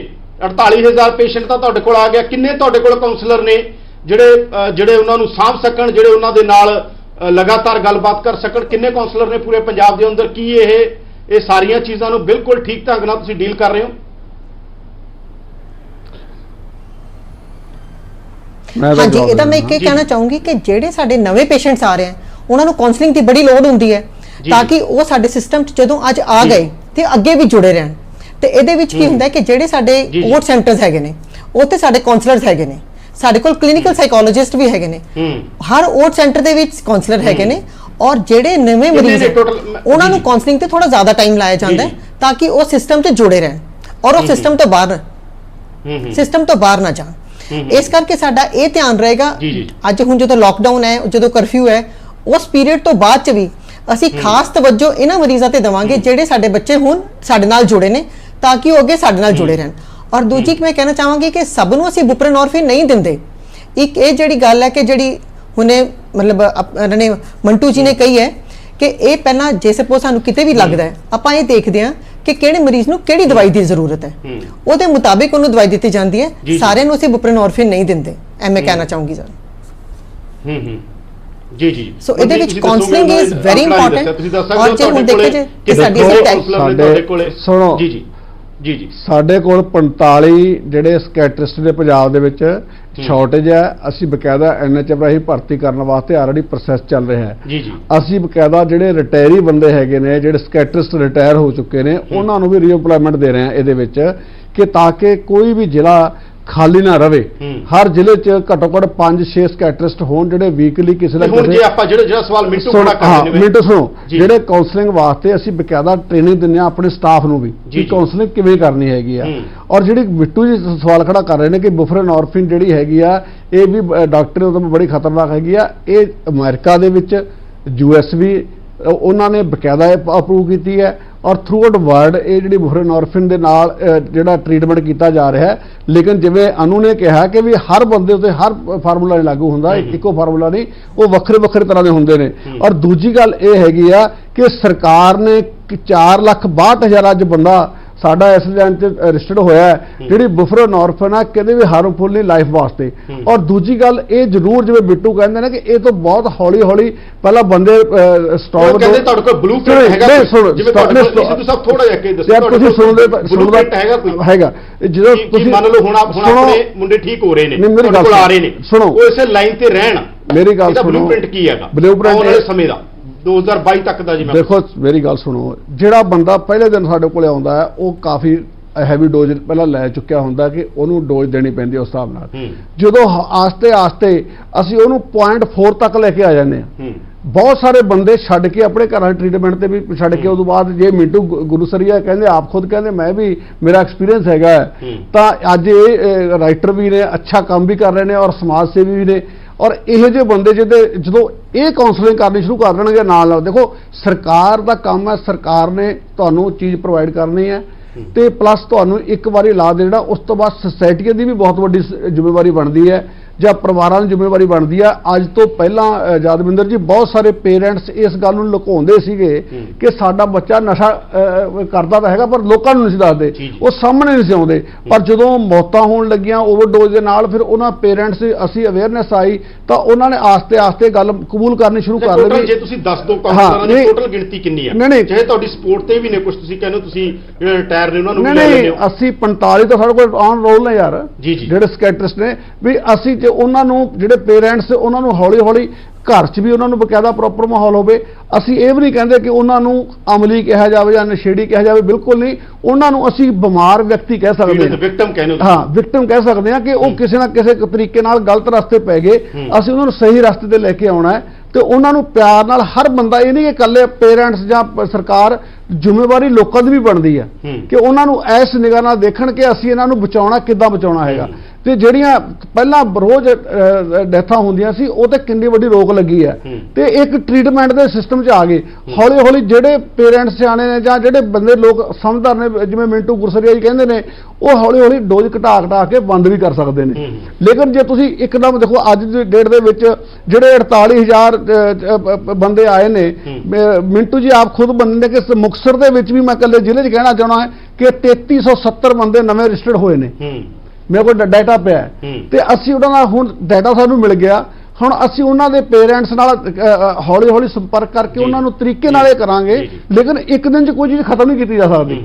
ਤੁਸੀਂ ਗੁੱਲੀ ਡੰਡਾ ਮਾਰ ਦੇਣ, ਤੁਹਾਨੂੰ 50 ਸਾਲ ਹੋ ਗਏ ਸਪਰੇਅ ਕਰ ਦੇਣ, ਉਹ ਨਹੀਂ ਮਰਿਆ, ਨਹੀਂ ਮਰਿਆ। ਬਿਲਕੁਲ ਸਿੱਧਾ ਮੈਂ ਦੁਬਾਰਾ, ਕਿਉਂਕਿ ਸਾਰੇ ਜ਼ਿਲ੍ਹਿਆਂ ਦਾ ਤੁਹਾਡੇ ਤੋਂ ਅੰਕੜਾ ਲੈਣਾ ਤਾਂ ਕਿ ਇਕੱਲੇ ਮੁਕਤਸਰ ਦਾ ਨਹੀਂ ਕਲੈਰਿਟੀ ਪੂਰੀ ਹੋ ਸਕੇ। ਔਰ ਉਹ ਅੰਕੜਿਆਂ ਦੇ ਜ਼ਰੀਏ ਅਸੀਂ ਮਸਲਾ ਇਹੀ ਹੈ ਕਿ ਪੰਜਾਬ 'ਚੋਂ ਚਿੱਟਾ ਕਿਵੇਂ ਖਤਮ ਹੋਵੇ। ਔਰ ਉਹ ਜਿਹੜੇ ਨੌਜਵਾਨ ਲਾਗੇ ਸੀ, ਉਹ ਜੇ ਕਰਫਿਊ ਲਾਕਡਾਊਨ ਕਰਕੇ ਥੋੜਾ ਲਾਈਨ ਤੇ ਆਈ ਹੈ ਗੱਲ, ਪੂਰੀ ਨਹੀਂ ਥੋੜੀ ਲਾਈਨ ਤੇ ਆਈ ਹੈ ਗੱਲ। ਜਿਹੜੇ ਤਸਕਰ ਨੇ, ਕੁਛ ਨਾ ਕੁਛ ਪਿਛਲੇ ਦਿਨਾਂ 'ਚ ਬਾਰਡਰ ਦੇ ਉੱਤੇ ਵੀ ਕਾਰਵਾਈਆਂ ਹੋਈਆਂ ਨੇ, ਹੋਰ ਹੋਣੀਆਂ ਚਾਹੀਦੀਆਂ ਨੇ।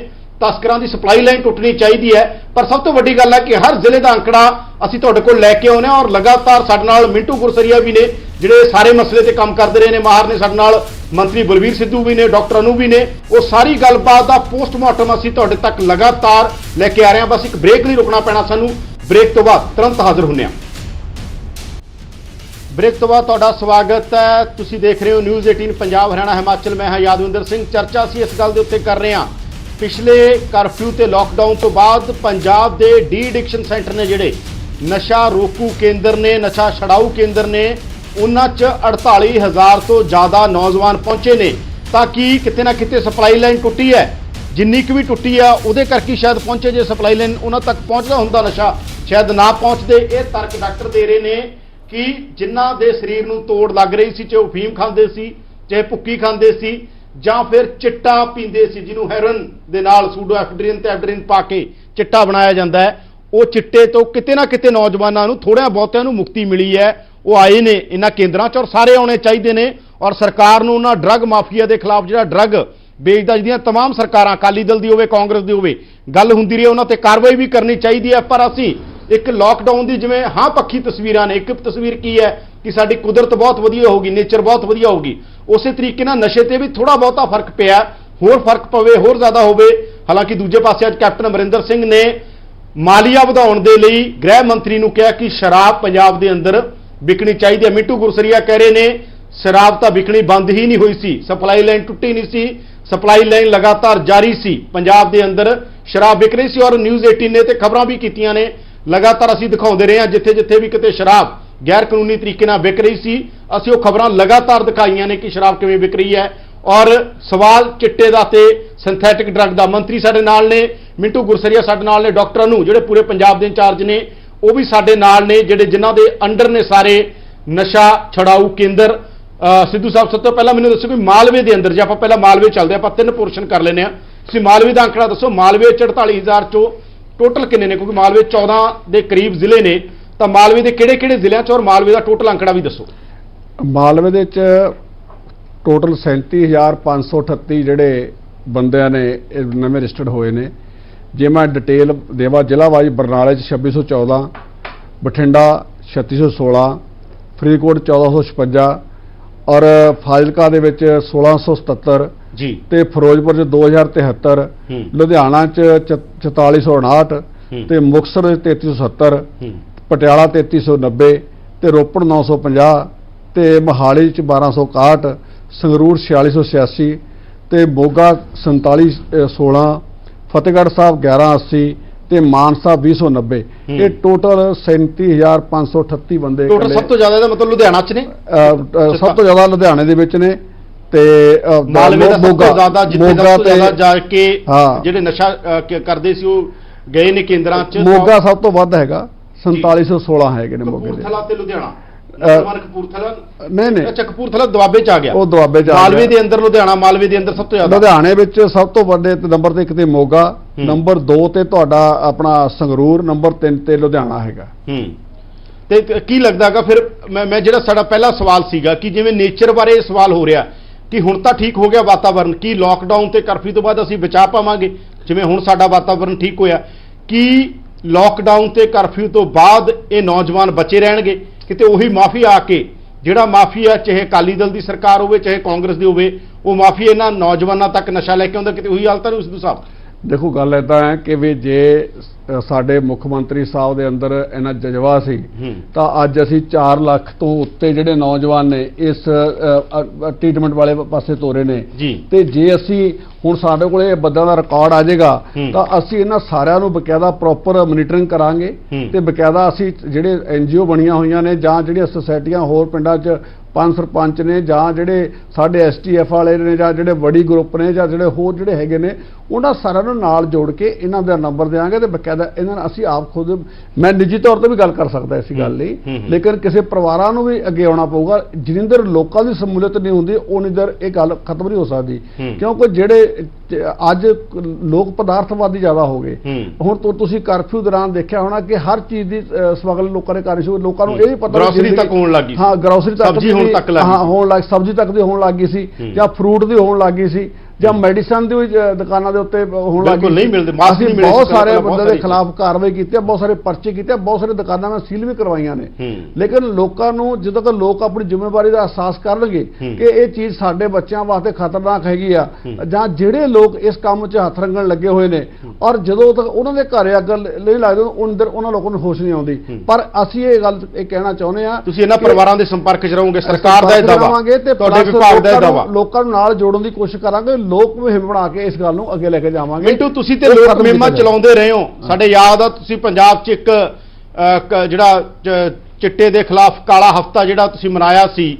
ਮਿੰਟੂ ਤੁਹਾਨੂੰ ਲੱਗਦਾ ਇਹ ਤਸਵੀਰ ਹਾਂ ਪੱਖੀ ਜਿਹੜੀ ਜਿੰਨੀ ਕੁ ਵੀ ਬਣੀ ਹੈ, ਜਿੰਨੀ ਕੁ ਵੀ ਪੋਜ਼ਿਟਿਵ ਚੀਜ਼ ਹੋਈ ਹੈ, ਗੱਲ ਹੋਈ ਹੈ, ਹਾਂ ਪੱਕੀ ਹੋਈ ਹੈ, ਇਹ ਰਹੇਗੀ ਜਾਂ ਤੁਹਾਨੂੰ ਲੱਗਦਾ ਉੱਥੇ ਫਿਰ ਜਾ ਰਹੇਗਾ ਕੰਮ, ਜਿਵੇਂ ਵਾਤਾਵਰਨ ਫਿਰ ਮੰਨ ਕੇ ਚੱਲ ਰਹੇ ਆਪਾਂ ਕਿ ਖਰਾਬ ਹੋ ਹੀ ਜਾਏਗਾ ਕਿਉਂਕਿ ਸਾਰੇ ਲੋਕਾਂ ਨੇ ਉਹੀ ਕੰਮ ਸ਼ੁਰੂ ਕਰ ਦੇਣੇ ਆ, ਗੰਗਾ ਫਿਰ ਗੜਬੜ ਹੋ ਜੂ, ਸਾਡੇ ਦਰਿਆ ਫਿਰ ਗੰਦੇ ਹੋ ਜਾਣਗੇ? ਤੁਹਾਨੂੰ ਲੱਗਦਾ ਨਸ਼ੇ ਵਾਲਾ ਮਸਲਾ ਰੁਕ ਸਕਦਾ ਜਾਂ ਫਿਰ ਇਹ ਨੌਜਵਾਨ ਉਸੇ ਫਿਰ ਚੱਕਰ 'ਚ ਫਸ ਜਾਣਗੇ, ਉਸੇ ਚੱਕਰ ਵੀ ਉੱਚ ਫਿਰ ਘਿਰ ਜਾਣਗੇ?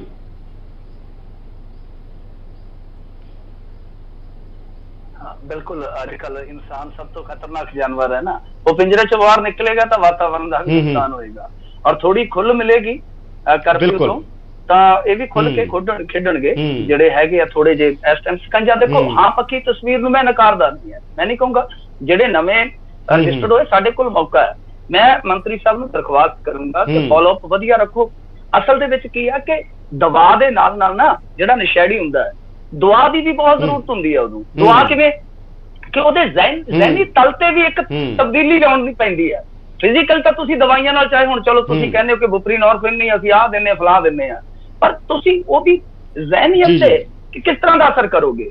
ਉਹਨੂੰ ਧਰਮ ਨਾਲ ਜੋੜੋ, ਸਾਹਿਤ ਨਾਲ ਜੋੜੋ ਉਹਨੂੰ। ਉਹ ਜਿਵੇਂ ਹੁਣ ਮੁੰਡੇ ਸਾਡਾ ਸਭ ਤੋਂ ਵੱਡਾ ਕ੍ਰਾਈਸਿਸ ਯਾਦਵਿੰਦਰ ਸਾਡਾ ਹੈ ਯੰਗਸਟਰ ਜਿਹੜੇ ਆ ਨੌਜਵਾਨ, ਕਿ ਅਸੀਂ ਆਪਣੀ ਇੱਕ ਪੀੜ੍ਹੀ ਨੂੰ ਹੀ ਨਾਸਵਾਨ ਹੁੰਦਾ ਦੇਖ ਰਹੇ ਹਾਂ, ਉਹ ਨਾਸਤਾ ਵੱਲ ਜਾ ਰਹੇ ਆ ਬਿਲਕੁਲ, ਕਿ ਉਹ ਮਤਲਬ ਕਿ ਨਾਸ਼ ਹੋ ਰਿਹਾ ਜਿੱਦਾਂ ਉਹਨਾਂ ਦਾ। ਤਾਂ ਅਸੀਂ ਆਪਣੀ ਪੀੜ੍ਹੀ ਨੂੰ ਬਚਾਉਣ ਵਾਸਤੇ ਅਸੀਂ ਖਾਸ ਪ੍ਰੋਗਰਾਮ ਲਿਆਈਏ। ਦੇਖੋ ਮੈਂ ਸਭ ਤੋਂ ਪਹਿਲੀ ਗੱਲ ਜਿਹੜੀ ਆ ਉਹ ਬੜੀ ਇਮਾਨਦਾਰੀ ਨਾਲ ਕਹੂੰਗਾ ਕਿ 3 P ਬਹੁਤ ਮਹੱਤਵਪੂਰਨ ਨੇ, ਪੁਲਿਸ, ਪੋਲੀਟੀਸ਼ੀਅਨਸ ਔਰ ਜਿਹੜੇ ਪੈਡਲਰ। ਜਦ ਤੱਕ ਇਹ ਤਿੱਕੜੀ ਦਾ ਗੱਠਜੋੜ ਨਹੀਂ ਟੁੱਟੇਗਾ, ਜੋ ਮਰਜ਼ੀ ਕਰ ਲੋ, ਕਰਫਿਊ ਸਦਾ ਨਹੀਂ ਰਹਿਣਾ।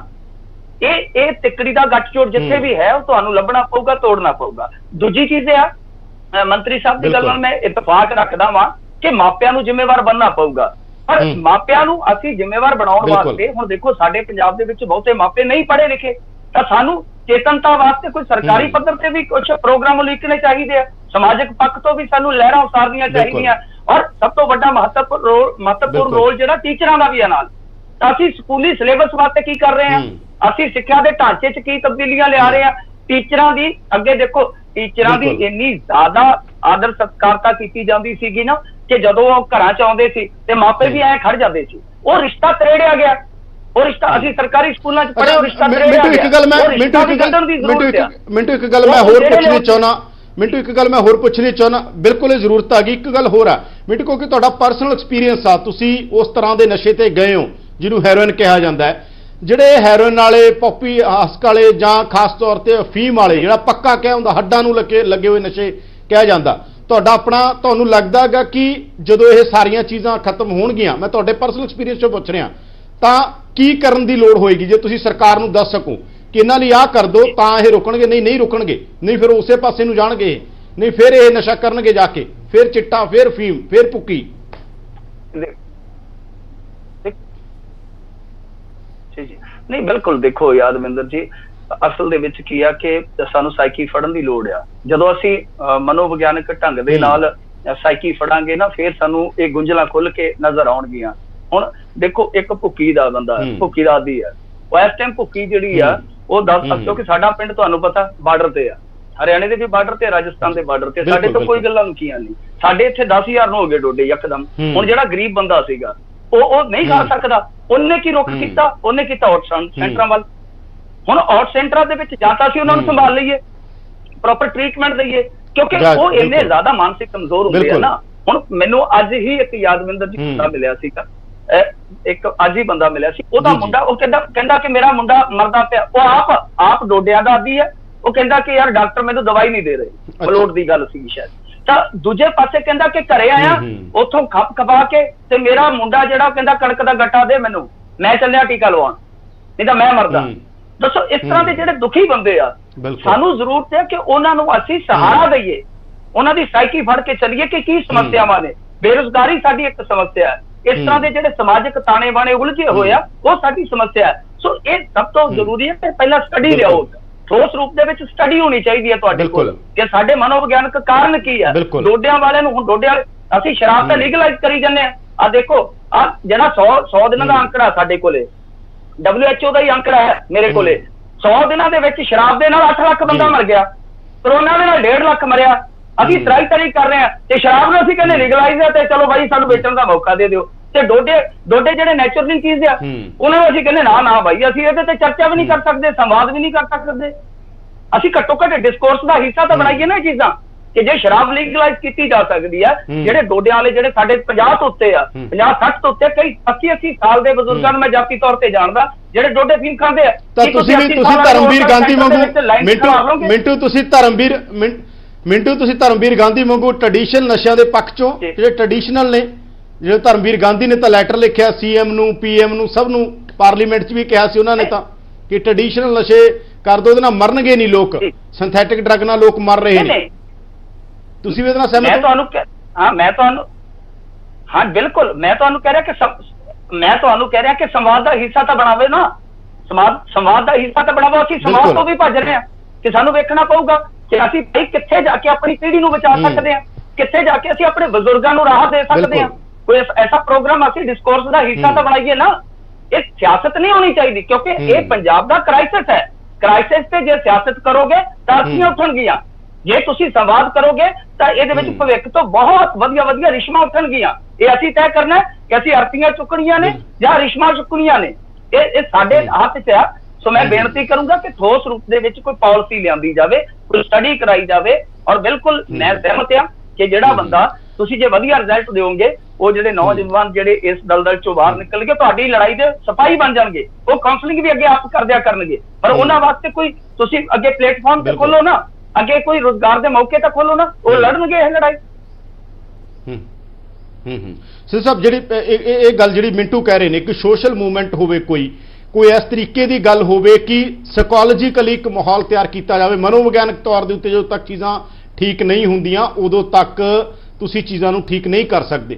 ਇਹਦੇ ਲਈ ਇੱਕ ਸੋਸ਼ਲ এনवायरमेंट ਚਾਹੀਦਾ, ਇਹਦੇ ਲਈ ਇੱਕ ਸਾਈਕੋਲੋਜੀਕਲ এনवायरमेंट ਚਾਹੀਦਾ, ਯਾਨੀ ਇੱਕ ਮਨੋਵਿਗਿਆਨਕ ਮਾਹੌਲ ਚਾਹੀਦਾ ਹੈ ਜਿਹਦੇ 'ਚ ਬੰਦੇ ਨੂੰ ਲੱਗੇ ਕਿ ਹਾਂ ਸਿੱਧੂ ਸਾਹਿਬ ਵੀ ਨਾਲ ਖੜੇ ਨੇ, ਮਿੰਟੂ ਵੀ ਨਾਲ ਖੜਾ, ਸਮਾਜ ਵੀ ਨਾਲ ਖੜਾ, ਫਿਰ ਕਿਤੇ ਜਾ ਕੇ ਬੰਦਾ ਉਸ ਪੋਜੀਸ਼ਨ 'ਚ ਆਉਂਦਾ। ਇਹ ਐਫਰਟ ਹੁੰਦੇ ਨੇ ਤੁਹਾਡੇ ਵੱਲੋਂ? ਜੇ ਨਹੀਂ ਹੁੰਦੇ ਤਾਂ ਕੀ ਕਰ ਸਕਦੇ ਹੋ ਇਹਦੇ ਲਈ? ਦੇਖੋ, ਸ਼ਾਇਦ ਤੁਹਾਡੇ ਗੱਲ ਨਾ ਯਾਦ ਹੋਵੇ, ਇੱਕ ਵਾਰ ਇੱਕ ਮੁਕਤਸਰ ਦਾ ਇੱਕ ਬੱਚਾ ਸੀਗਾ, ਸ਼ਾਇਦ ਮਿੰਟੂ ਜੀ ਜਾਣਦੇ ਹੋਣਗੇ, ਕਿ ਉਹਦਾ ਫਾਦਰ ਇਹ ਚਿੱਟੇ ਨਾਲ ਉਹਦੀ ਡੈਥ ਹੋਈ ਸੀ। ਜੀ। ਤੇ ਉਸ ਬੱਚੇ ਨੇ, ਉਹ ਸਕੂਲ ਗੋਇੰਗ ਬੱਚਾ ਸੀਗਾ, ਤੇ ਉਹਨੇ ਪਿੰਡ ਪੱਧਰ ਤੇ ਆਪਣੇ ਸਾਈਕਲ ਚੱਕ ਕੇ ਲੋਕਾਂ ਨੂੰ ਜਾ ਕੇ ਅਵੇਅਰਨੈਸ ਇੱਕ ਡਰਾਈਵ ਚਲਾਈ ਸੀ। ਉਹਨੂੰ ਬਕਾਇਦਾ ਸਾਡੇ CM ਸਾਹਿਬ ਨੇ ਬੁਲਾ ਕੇ ਸਨਮਾਨਿਤ ਵੀ ਕੀਤਾ ਸੀ, ਪਲੱਸ ਉਹਦੀ ਮਦਰ ਨੂੰ ਇੱਕ ਜੌਬ ਵੀ ਦਿੱਤੀ ਸੀ ਤਾਂ ਕਿ ਇਹ ਇੱਕ ਐਸਾ ਮੈਸੇਜ ਆਵੇ ਕਿ ਬਾਕੀ ਜਿਹੜੇ ਬੰਦੇ ਨਾ ਛੱਡ ਕੇ ਇੱਧਰ ਜਾਣਗੇ ਤਾਂ ਉਹਨਾਂ ਲੋਕਾਂ ਨੂੰ ਅਸੀਂ ਸਰਕਾਰ ਵਾਲੇ ਪਾਸੇ ਦਰਵਾਜ਼ੇ ਖੁੱਲ੍ਹੇ ਨੇ। ਜਿਵੇਂ ਬਿੱਟੂ ਜੀ ਨੇ ਕਿਹਾ ਕਿ ਸਮਾਜਿਕ ਚੇਤਨਤਾ ਬਹੁਤ ਜ਼ਰੂਰੀ ਹੈ ਕਿਉਂਕਿ ਸਮਾਜ ਦਾ ਇੱਕ ਪਾਰਟ ਨੇ, ਇੱਕ ਹਿੱਸਾ ਨੇ ਨੌਜਵਾਨ ਸਾਡੇ। ਔਰ ਜਿਸ ਕੌਮ ਦੇ ਕੋਲੇ ਨਵੀਂ ਜਨਰੇਸ਼ਨ ਨਹੀਂ ਹੈਗੀ ਉਹ ਕੌਮ ਕਦੇ ਤਰੱਕੀ ਨਹੀਂ ਕਰ ਸਕਦੀ।